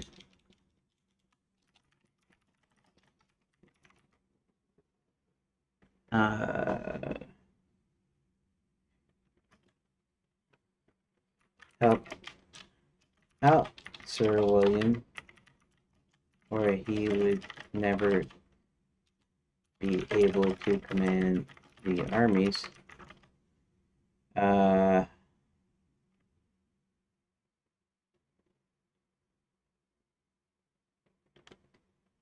And they also defeat Crooked at the same time.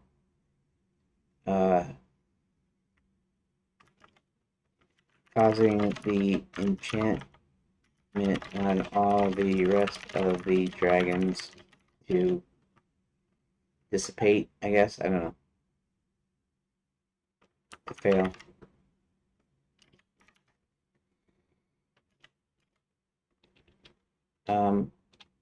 Hubert manages to let out the fairy godmothers to be from the school, and they help.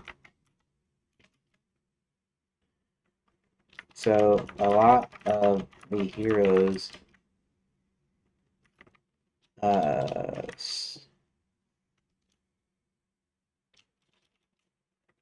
so that means villains' armies are a bit weak story-wise.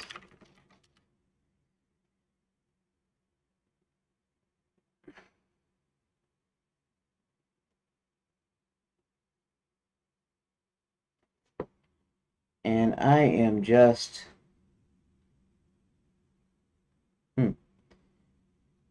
I'm gonna at least put a few lines of Curtain Red story into the plot outline. In fact, I'm probably gonna do what I said. I'm gonna put them in Act 3. That actually kind of fills out Act 3 a little bit. Okay.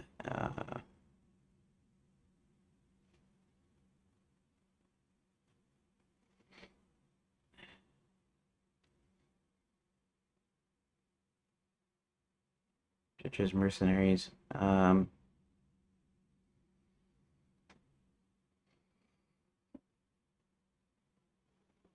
Lack of enchantment on the dragons could be a weakness. They struggle to manage in battle.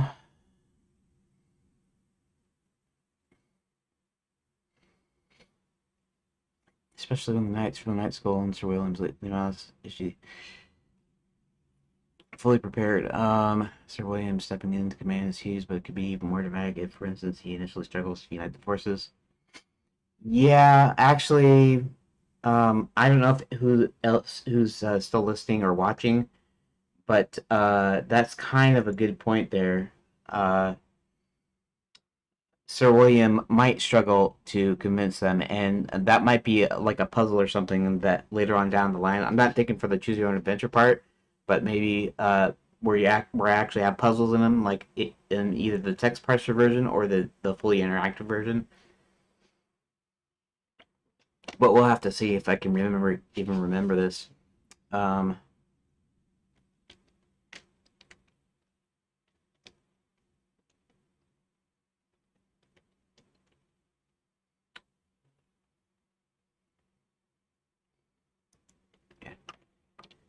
I mostly mean that Max thought he was going to get more people on working on his side, but it turns out that our heroes managed to get them out from under his thumb, so to speak.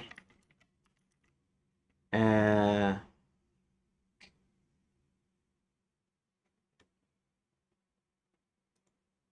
which explain.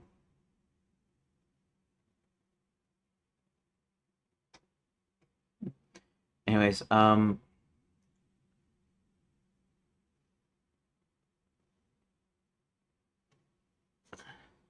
speak.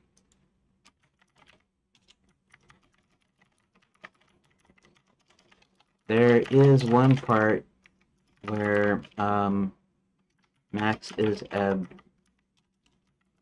abducting tourists and using, did I call it, spell of coercion?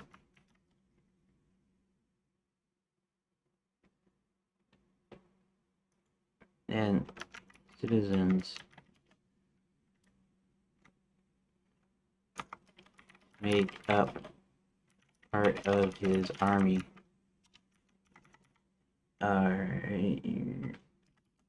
They might eventually be good once they're free the enchantment, but that's part of it.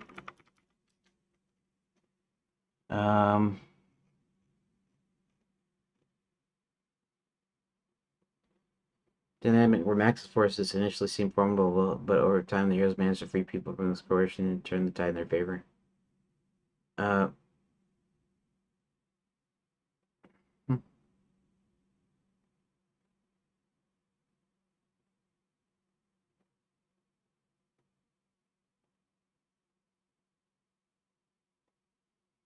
Hmm.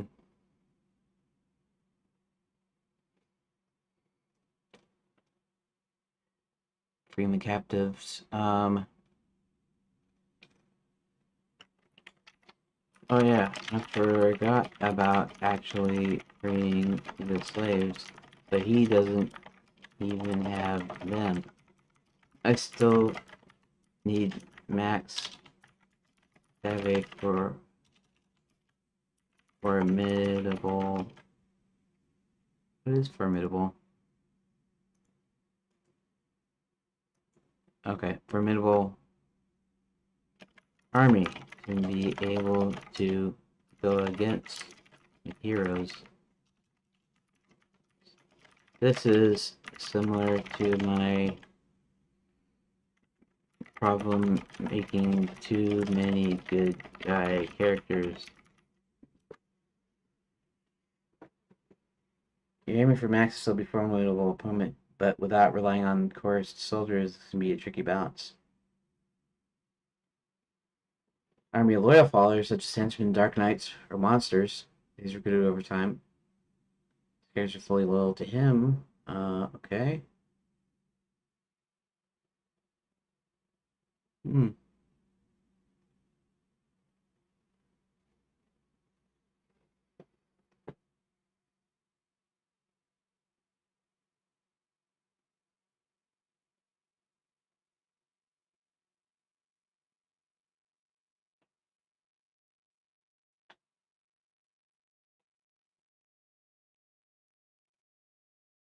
Influential leaders or figures of importance.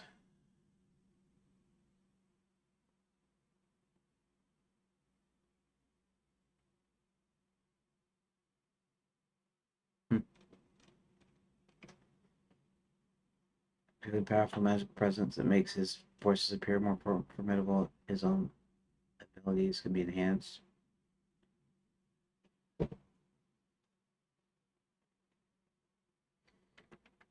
Okay, so we do sort of have what I hinted at, like guards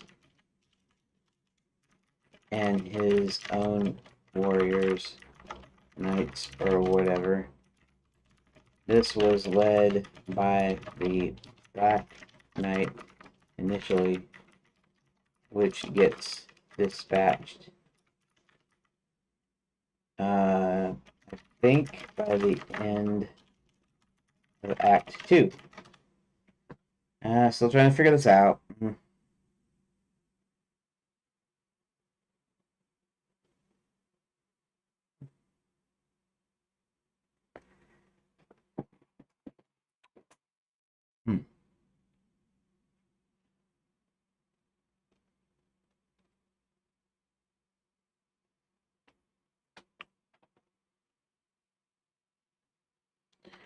I guess I could always do the kind of Lord of the Rings / Star Wars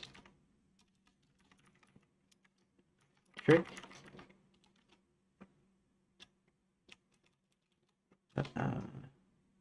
In,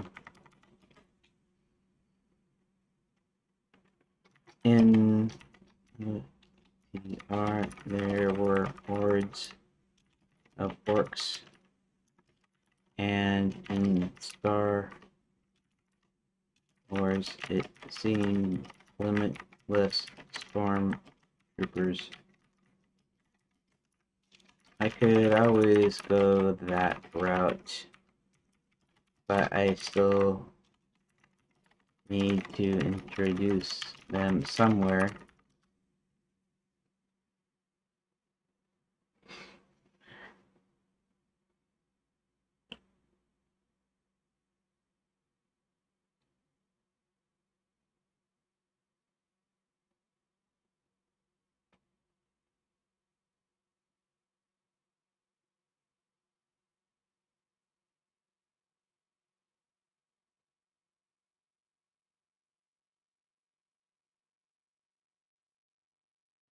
Hmm.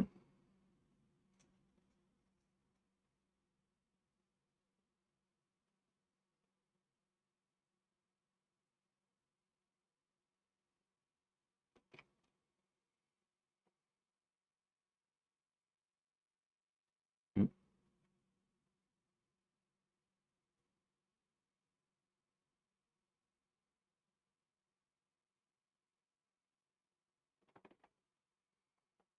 Hmm. So, um, I know half the time I'm reading myself. I'm reading this to myself, but this is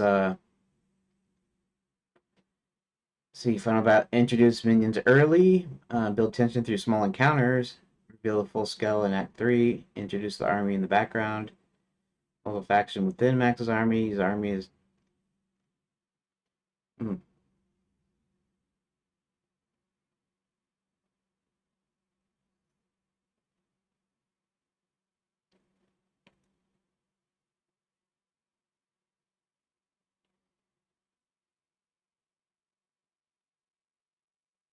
We have the guards at the hotel.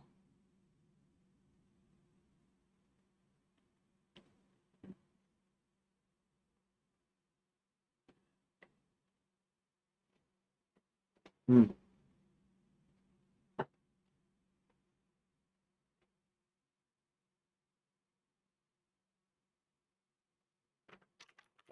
Have to think a bit more about it.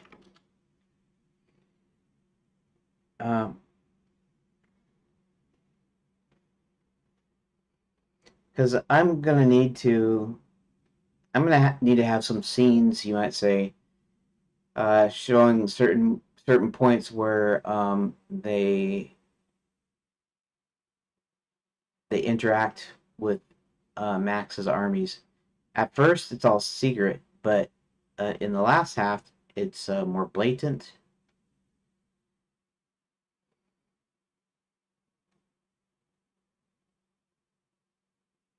Hmm.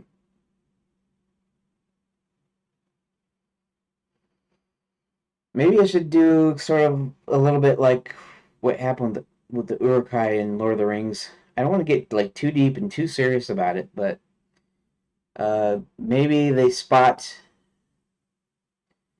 uh,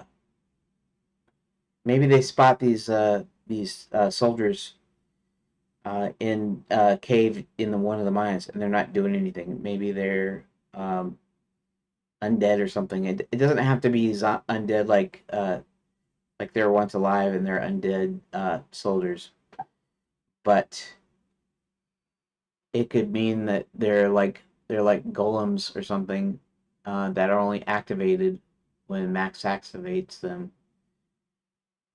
Maybe yeah, maybe part of the mind stuff. I'll have to introduce a scene or something where they see it though.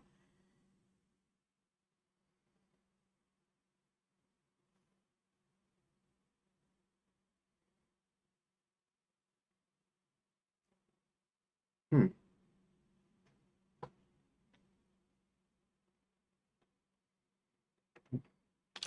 Anything I add to Act Two will work it out a bit much, but if I add equal number of scenes with in each act, that might work. Okay. Mm. Um, Someone in the mines could spot these warriors in some sort of cave, uh, standing, not doing anything. Maybe they're some kind of golems, not golem, golems, uh, that aren't activated until Max is ready.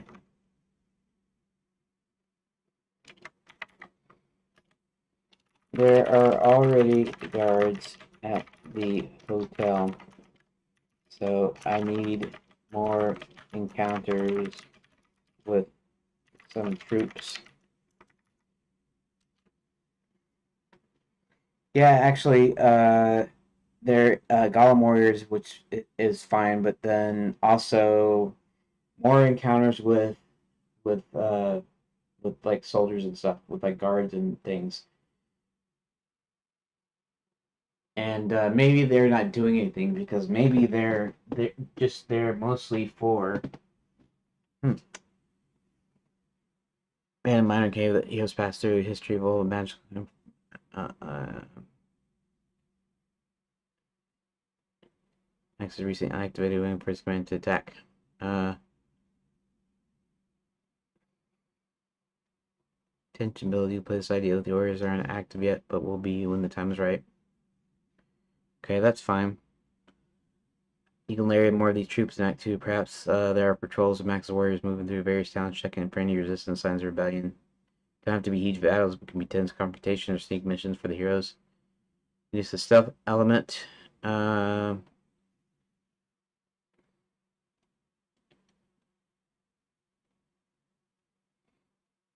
Becoming more active. As Act 2 progresses, these sleeper troops could be more active as they grow in numbers. They start patrolling major roads or blocking important travel routes. These troops in small skirmish giving players a sense of how Max soldiers. Hmm.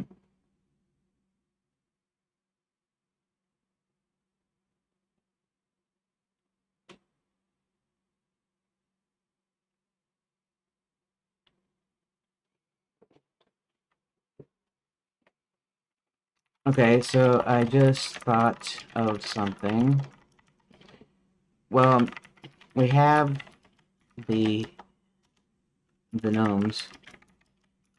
They're not really loyal to Max, but greedy, and Barty is their king. So as long as they're getting paid, they'll do whatever Barty wants them to. Um, Also, there are supposed to be more evil witches and wizards and various other creatures. Haven't really introduced creatures, but I can add them in as well. And the thing I just thought of is that the flying trains are a major component. Um, in order to be able to conquer the realms, the that the Omni Gate opens, um, Max needs major forces. So maybe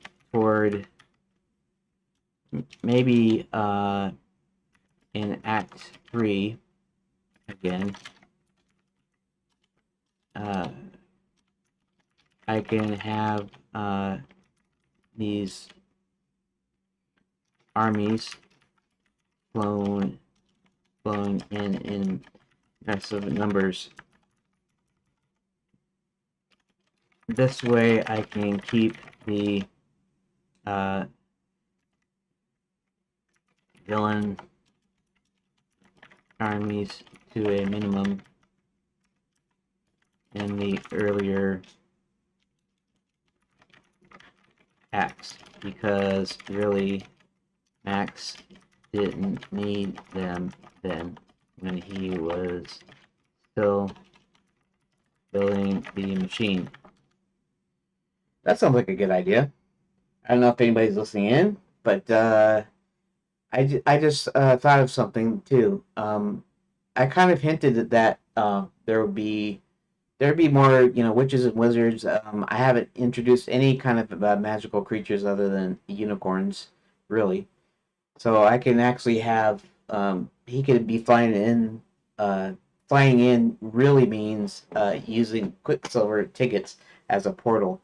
And although he needs a huge army, it doesn't necessarily need to be bigger than the people that he is going to conquer. So they just be a highly motivated and armed army that go into just different portals. So basically, he doesn't call in his armies until he really needs them, and that is more or less towards the end of Act 2 and into Act 3. Because Act 2, they've started freeing people and stuff, and like I said, the Omni Gate, they need to finish the Omni Gate, and then now they need the troops to sort of go in to conquer the realms. So they have to bring them in en masse. I love where you're going with this. Sure, you do. The flying trains could definitely be a game changer for Max in Act 3. The idea of armies arriving in massive numbers via air makes for an epic moment that ramps up the tension just when the heroes are at their most vulnerable. Here's how you can refine this idea. Yeah, and I could actually kind of put it at about the same time, just before the heroes regain their. You know how in some movies where what I call the George Lucas or the Steven Spielberg moment, where it just looks like everything is failing for everybody. It looks like they're about to die or something, or about to lose, and then out of the blue from somewhere else comes something that helps them out. For instance, when Han Solo comes out of nowhere to help Luke by shooting at the TIE fighters, when uh, when Luke's about ready to do his final shot, or shoot, even Braveheart, even though that was based on a true story, I don't know how much of it's true, but nah, it wouldn't be. I'm thinking of a specific instance of Braveheart. Um, it's where they pretend to run away, and then they come back when the enemy forces start falling on them, and then they come out from the side. But it's still kind of the same idea. It's like a pincer movement, right? Um, so uh, so at there's this point where it looks like our heroes are gonna lose. They go in the mines, they get caught, and Max finishes the Omni Gate, and it just looks like he's gonna win. And then to make matters even worse, they could start seeing the armies come in. These massive armies come in. Um, yeah, that could be a thing, couldn't it? In fact, it could be the same trains that they use that that the that the heroes use to actually get to the deal. It could be the ones that were freshly used just for when these guys come in. Uh, Greedy want oil. Since the gnomes are metal they profit, you can show them as merchants for hire. Bodies rolls. Bodies the king controls them through payment. You could act as a wild card. Yeah, actually, I could actually increase his roll. I mean, I'm not setting a certain amount of lines total. I'm just trying to make sure that there's a balance in the acts so that roughly the act 2 is roughly about twice as big as acts 1 and 2, but not yeah. So it's probably a good idea. Those be spreading rumors. Okay. Um act 2. Witches and wizards. Max could hire or construct more evil witches and wizards through. They could be someone at loophole and join them in the super personal gain. Devil and dark magic. Other creatures. Flying Trains Act 3. When Max is ready to activate his Omni Gate and conquer the other realms, he can show the flying trains are key to transporting his forces in massive waves. That means the real army action comes into play only in Act 3. When Max forces start coming in by train from all over the Enchanted Lands, maybe beyond, you can have multiple trains bringing in different types of soldiers, armored troops, dark creatures, spellcasters. Okay, that's not a bad idea. That's actually kind of what I was thinking. These flying trains could all arrive all at once like a storm of war, overwhelming the heroes. While this works, Max is growing power. Uh,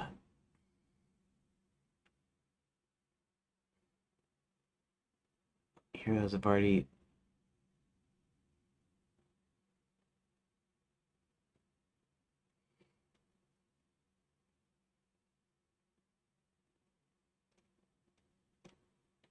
Flying trains could serve as a turning point in Act 3 where Max's army seems unbeatable, but the heroes find a way to disrupt the trains or turn the tide with their own forces.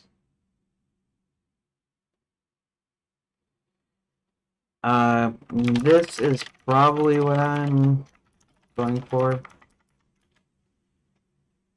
And again, would still need to keep an eye on the fact that the heroes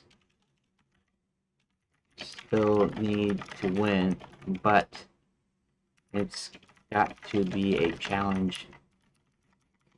In fact, they're they're going to use the flying trains to storm the castle.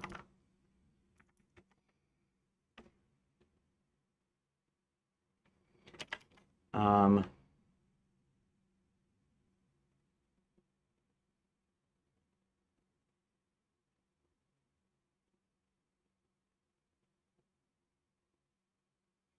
hmm.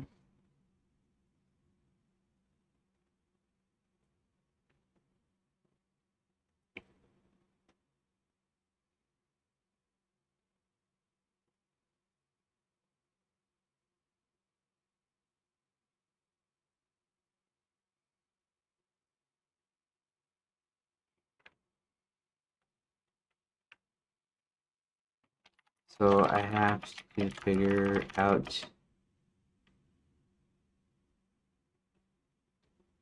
in what order everything goes in.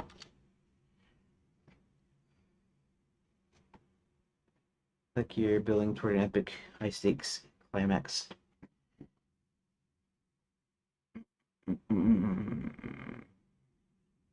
Flying trains are prepped. His forces are ready for deployment. Heroes gathered their forces having trained. Okay.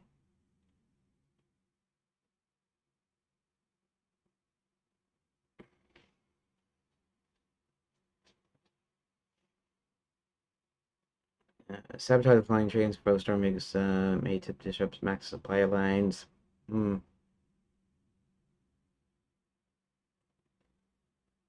Hmm. Yeah. I haven't really got given Act 3 um much thought. I mean, this is an adventure game, so I'm not thinking of like fighting and stuff like you would in maybe an RPG, but a battle would still be in a cutscene. And actually, you could do adventure game style play in still in a battle scene. You know, that's like when Max tries to go up to the Omni Gate and John chases him up there, and they have their fight. So all this battle's going on. It can give control back to the player, and he can go up and like do some stuff like that.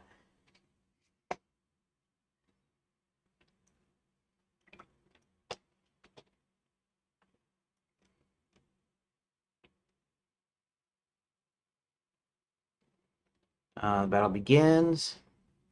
Black Knight's defeat. Sure. Epic battle of the castle.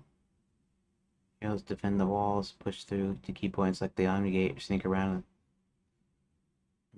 Turning point, the heroes outmaneuver Max. During the battle, Max might overextend his forces and underestimate the hero's abilities to put in a counterjack.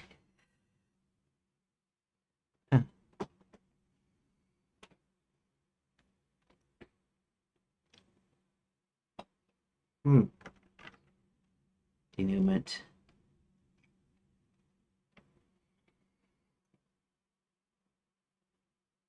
Hmm. Shoot. Act 3 could end up taking up more time, more space, or pages, or whatever than the first two acts, because I might have to go and create its own mini story for this act concerning final battle.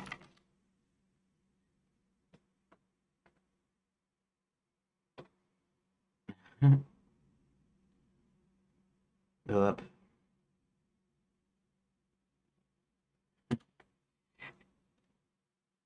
Adding sense of scope of overloading. Mm.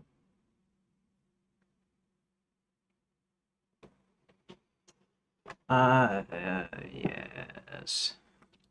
The other thing I could do probably is make sure that most of my current story outline is relegated to Acts 1 and 2, whereas the battle stuff is in Act 3. Could work. Also keeping in mind this is a story-based game and not action or reflexes.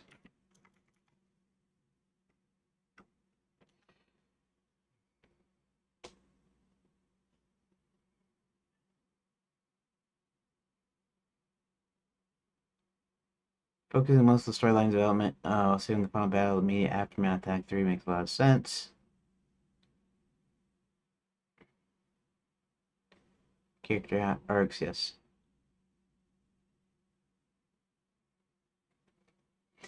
This is actually turning into something that's a little bit more complex. I might start with putting Red and Kurt into Act 3 first, and then deciding on whether or not I want to really expand the whole battle sequence or not. So I'll have to decide, I guess. Um,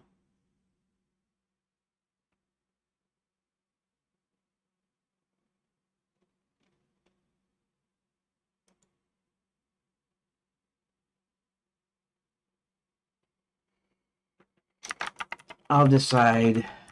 Um, First, going to insert Kurt and Red into Act 3, and then see what I have left to work with.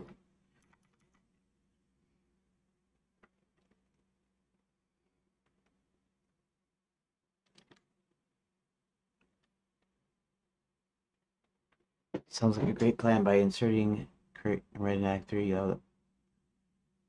uh,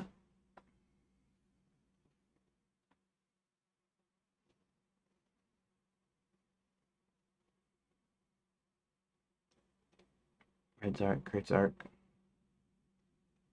Review the timing, connect the final battle.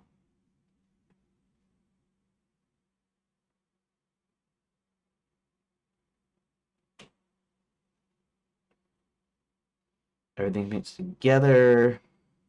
Sounds like a solid plan. By entering, you'll be able to see how their presence influence. But there's a potential approach to this.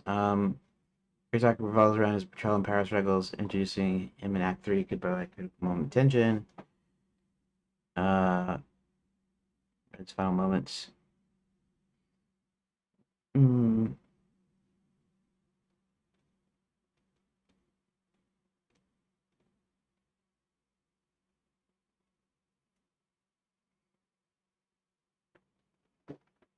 Hmm. Maybe I prefer this response. I don't really know for sure, but okay. I think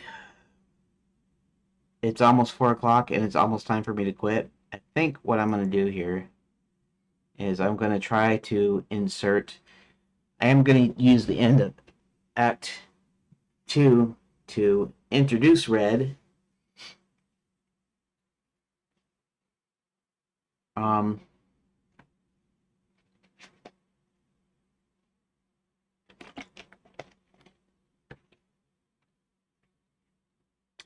yeah, sort of.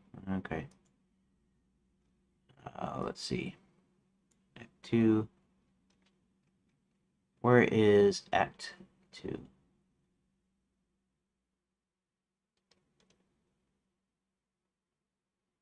The gnome guards, the slaves get released.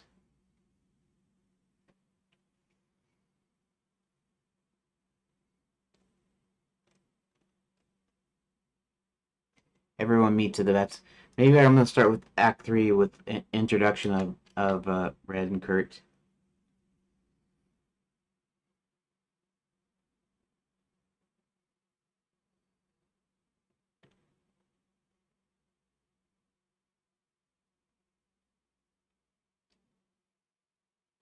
So the start of Act 3 is actually the introduction here. Um,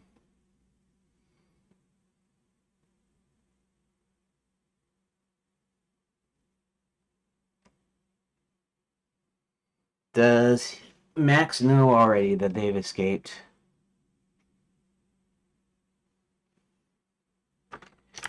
Max finds out that John and Roland, I think it's Roland that's with them. Okay, so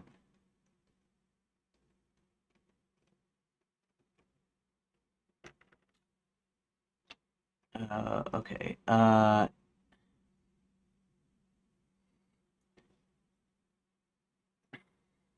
John and Roland.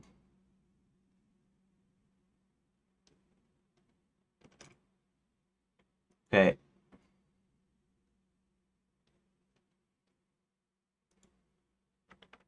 John and Roland and most of the slaves were rescued by Hubert.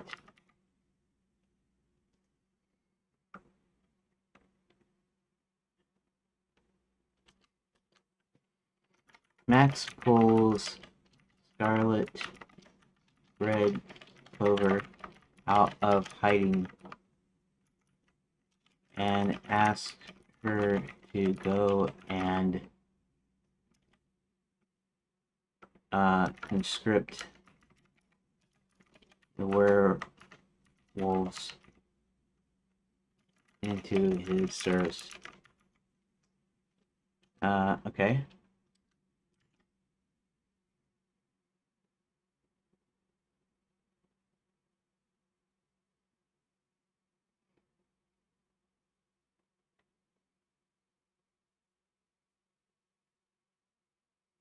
I'll have to put that thing about the golem armies. Yeah.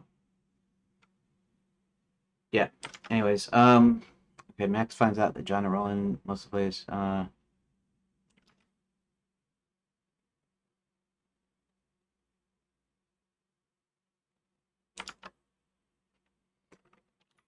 Red,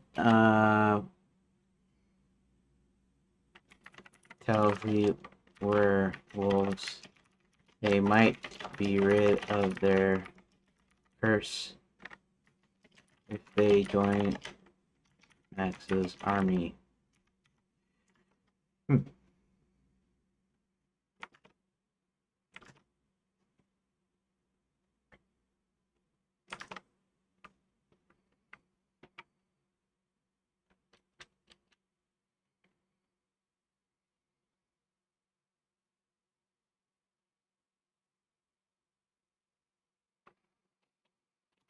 They tell her they want proof, and she goes and gets Max, who promptly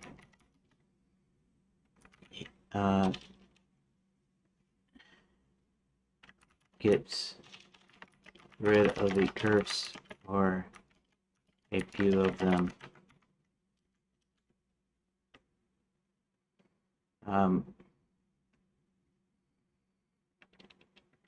The werewolves, led by Rottweiler,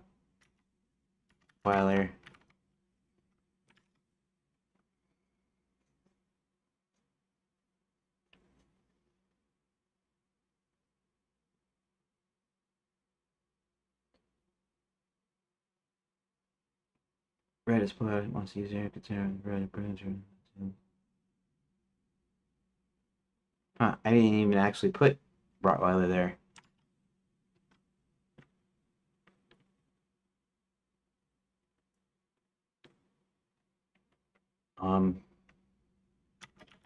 Kurt, second in command.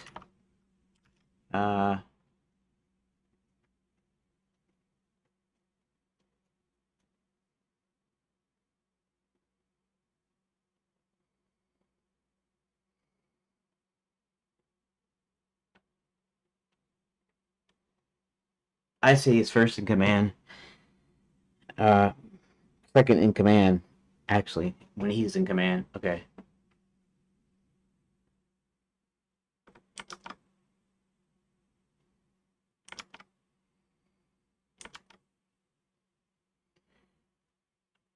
Okay, so basically I'm trying to put everything that I have in the plot outline in here.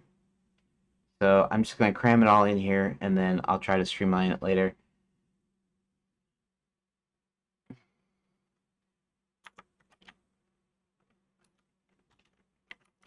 So Red into a hut and discuss.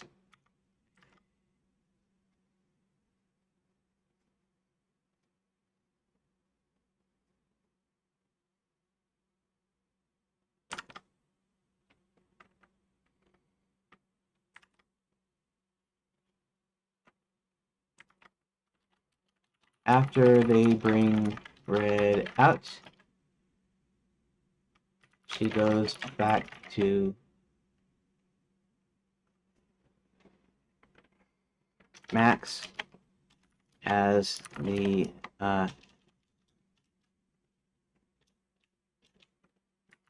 with a positive answer,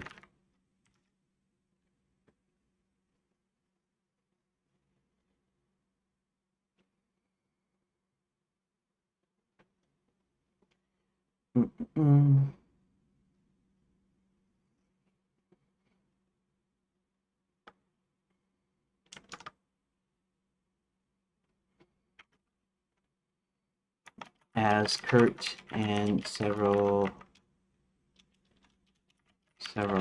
others audibly dissent. Let's see.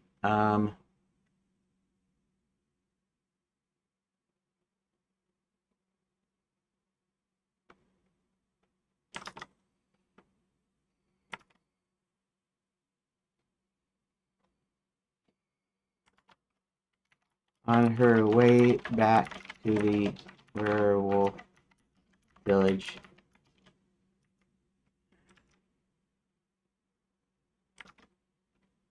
Kurt jumps out of the bushes and they tumble back into the forest.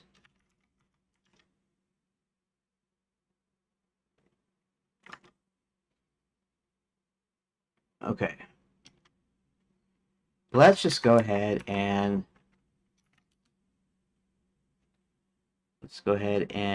update that.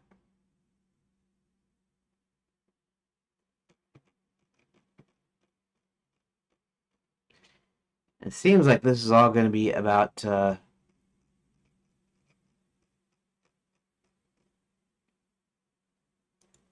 part's going to seem like it's all about Red and Kurt, and for the most part, it kind of is.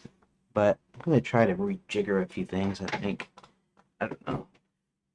We'll see.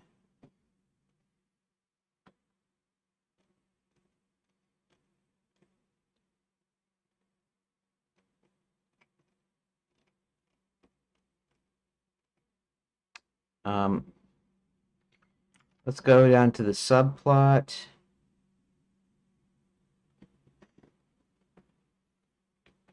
Instead of him being furious, Max comes call. She's actually ready and agrees to raise Max's Wolf army.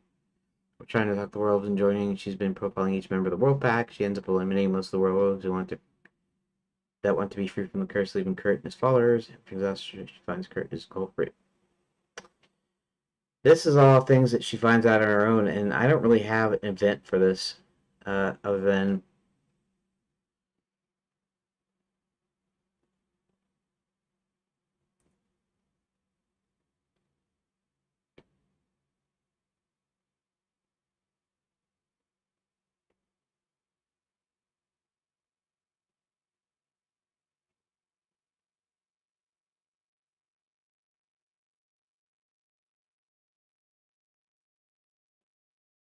uh,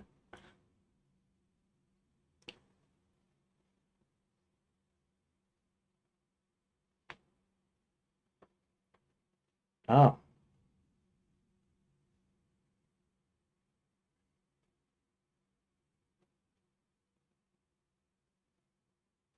Uh,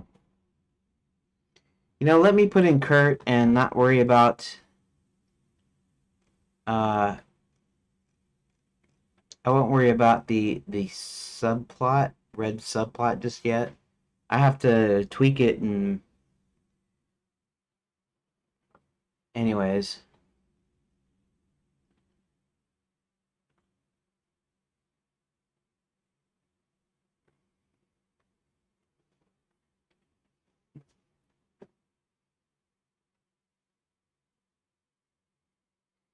See, okay, Scarlet Redcliffe shows up in the werewolf village. She offers the werewolf leader Rottweiler a chance to get rid of the curse he's been keeping the werewolves for generations. Kurt recognizes her right away, figures that this might be a good time to take over the pack. I can't put that as an event. I mean, he's just figuring, he's thinking, and we don't show thinking. You don't show it in movies, and you don't show it in games.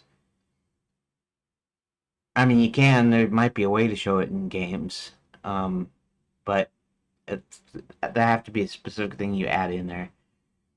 Kurt remembers a rivalry, so he seeks out Violet to ask her to help him become leader of the pack.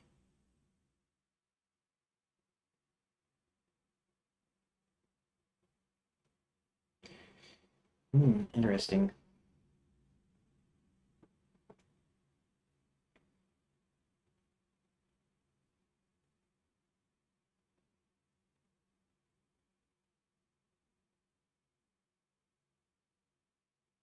Hmm. This thing will just get bigger and bigger and bigger. It'll be huge. Huge. A huge story. Um,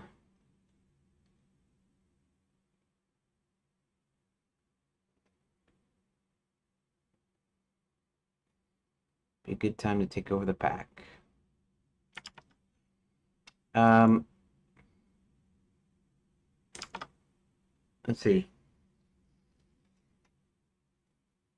Kurt remembers the rivalry between Red, so he seeks out Violet, returns just in time to participate. Um,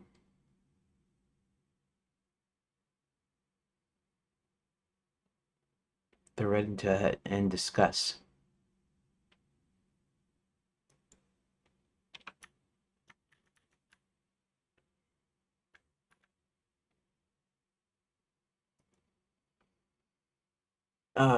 Let's see.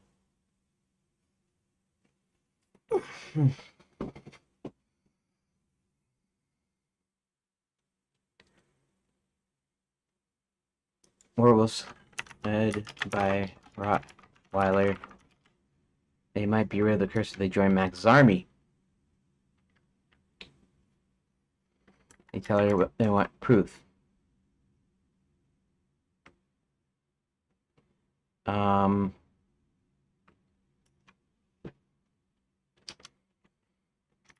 Kurt Rottweiler's second in command goes to meet with Violet after remembering their rivalry.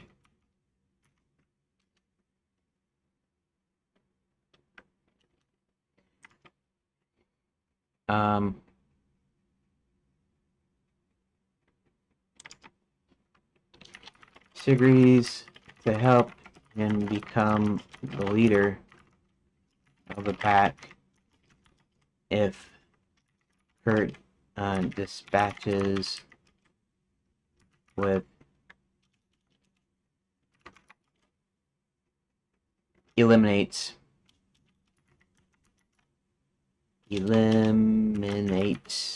Red. Um,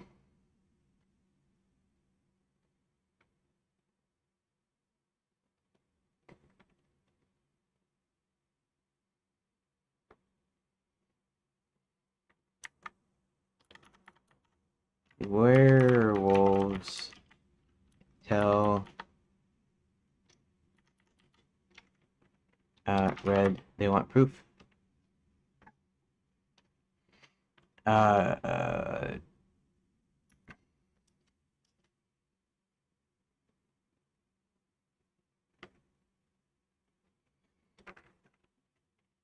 Kurt comes back to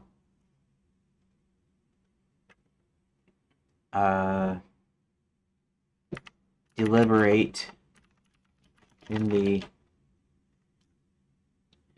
to discuss the possibility of joining Max's army, and after a heated debate, agree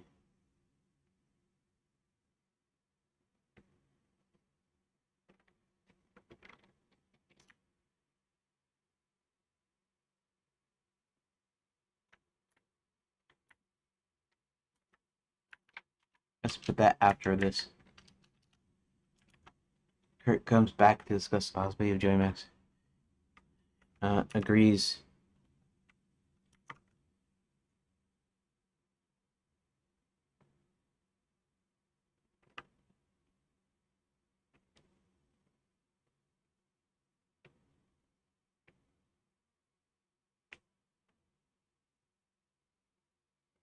Okay. After they bring Red out, she goes back to Max with a positive answer, and, as Kurt and several others audibly dissent. On their way back to the werewolf village, Kurt jumps out of the bushes and they tumble back into the forest.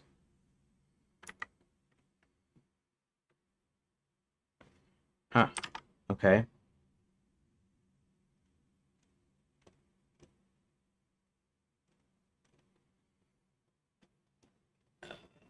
Making a deal with Violet to eliminate Red. Kurt comes back to find Thorn has already talked to the clans. Kurt stomps out. Thorn's going to become leader. Just wait. Meets Violet.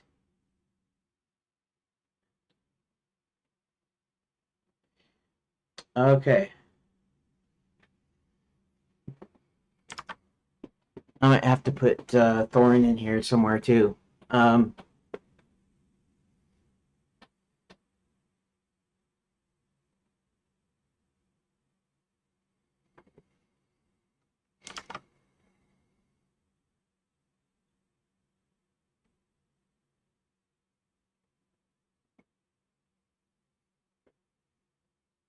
he makes the deal.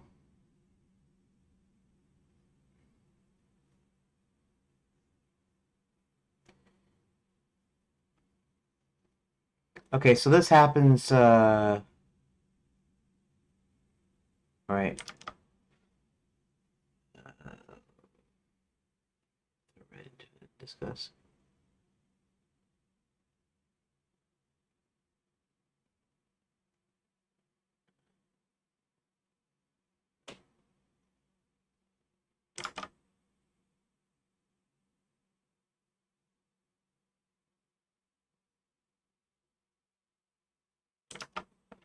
All right.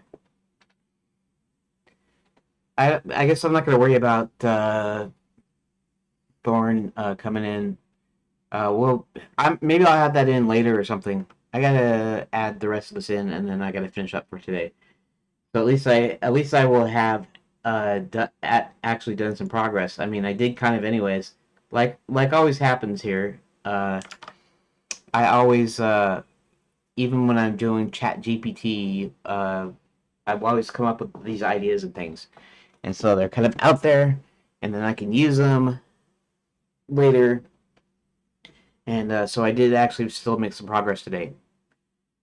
Uh, Boz and Kurt and several others audibly dissent on our way back to the village,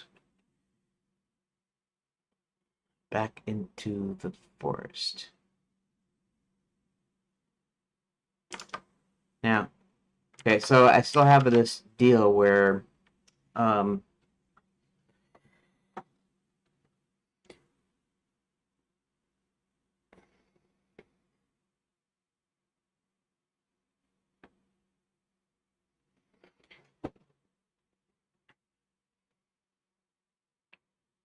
okay, so after they decide to make the deal, that's when he leaves to go back. Um, Kurt then, oh,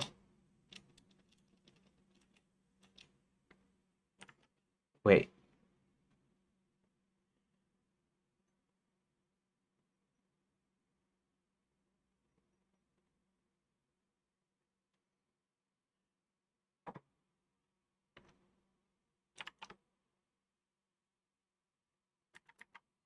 okay.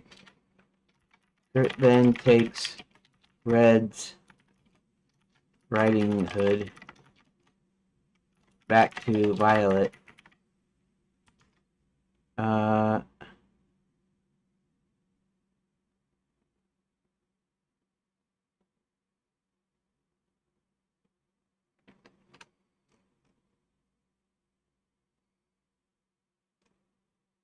Kurt pretends to find Kurt eliminates Red and brings back proof in the form of the Reddit mentions talk of eliminating the curse.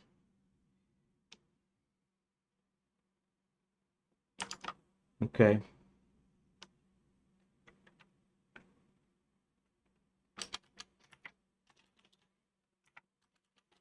Kurt then reveals Red was promising to remove their curses and that he didn't want that, and asks Violet to enhance it. Violet agrees if he steals the totem of leadership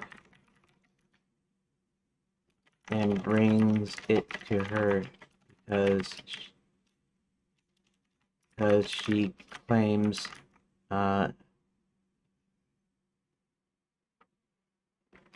it will bind the pack to him.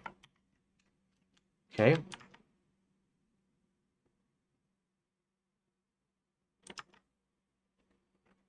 When he gets back, he goes into Rottweiler's hut and starts to grab Totem when Thorn, one of Rottweiler's lackeys, attacks.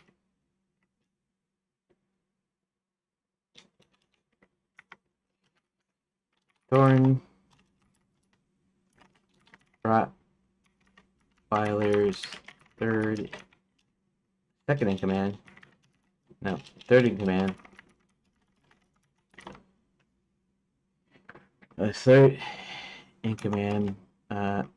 stops Kurt from getting the totem.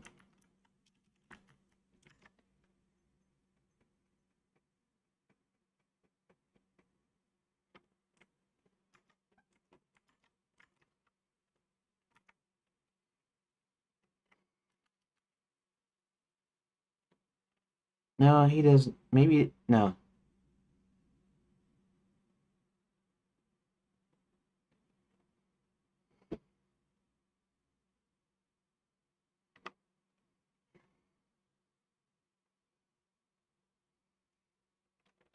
After a fight,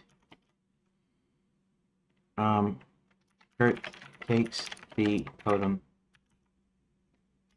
back to Violet, and she casts a spell which visibly alters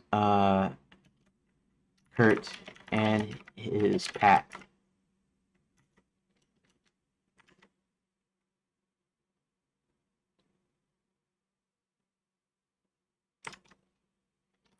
Kurt returns to the village and takes his place as the leader. Alright.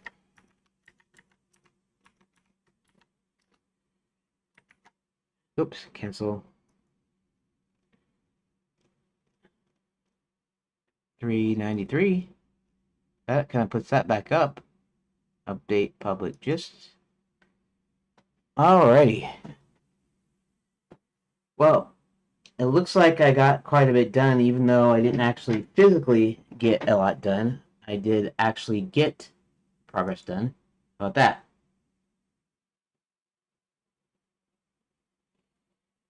Okay. So, now I do need to do my little my recording. I didn't have an actual recording for today, but I'll do it here and I'll explain what I got done. And okay, so let's I'm gonna start recording and then I'll be done here. Okay, so what I got done today is mostly I was talking with ChatGPT about how many screens are in a typical adventure game and a text adventure, and that averaging about 120 in a graphic adventure, maybe a little bit less for text adventures, and then I was talking about rebalancing the act structure. since there wasn't that many things in Act 3.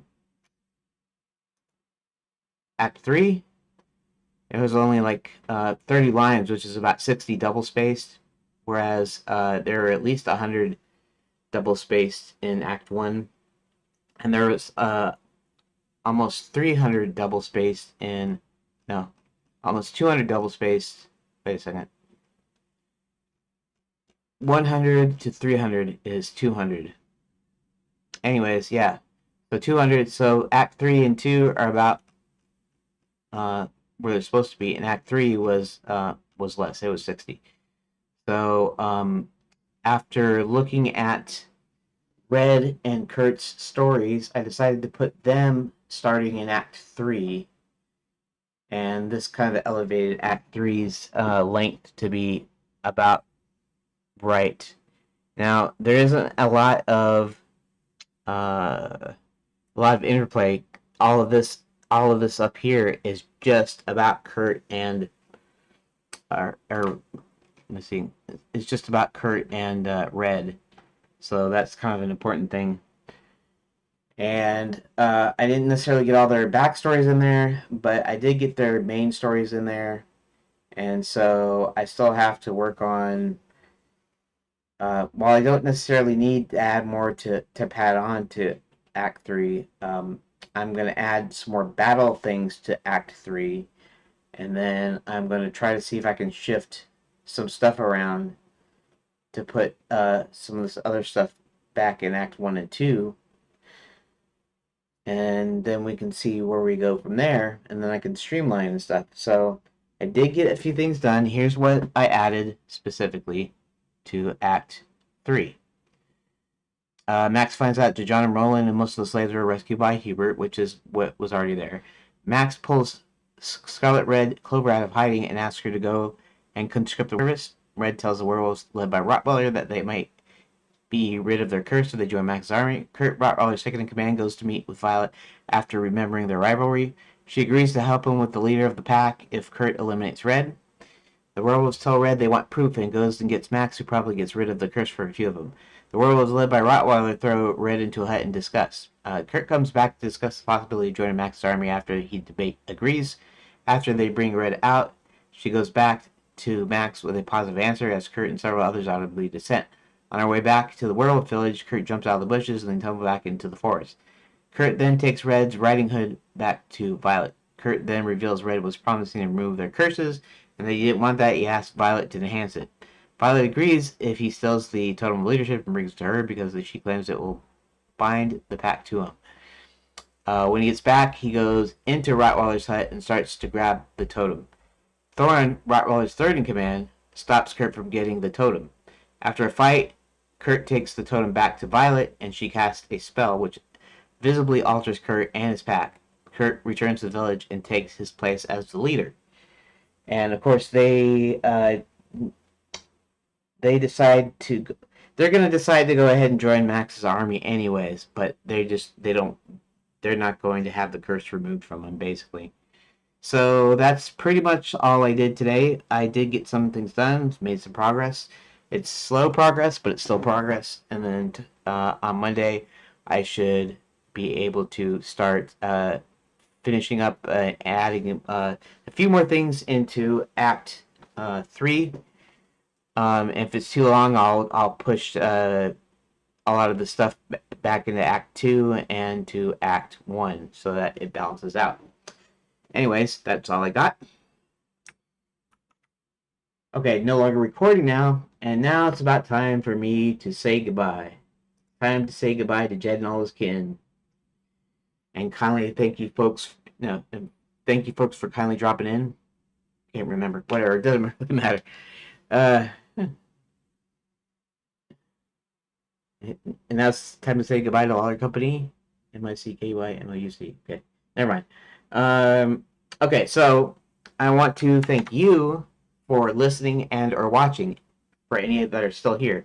And anybody that watches the stream after the fact, thank you for watching and or putting it on the background or just checking it out or whatever. So thanks a lot, and I'll probably be back streaming tomorrow. I'll probably be doing some more editing and then Monday we'll continue with the saga. We'll continue with the story, and I'll start finalizing.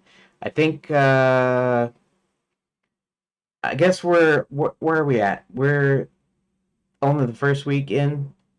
Maybe it'll take me 2 weeks to completely finish this to where I'm ready to start making the game. So, uh, fingers crossed. Okay, thanks, and I will see you later. Thank you for watching.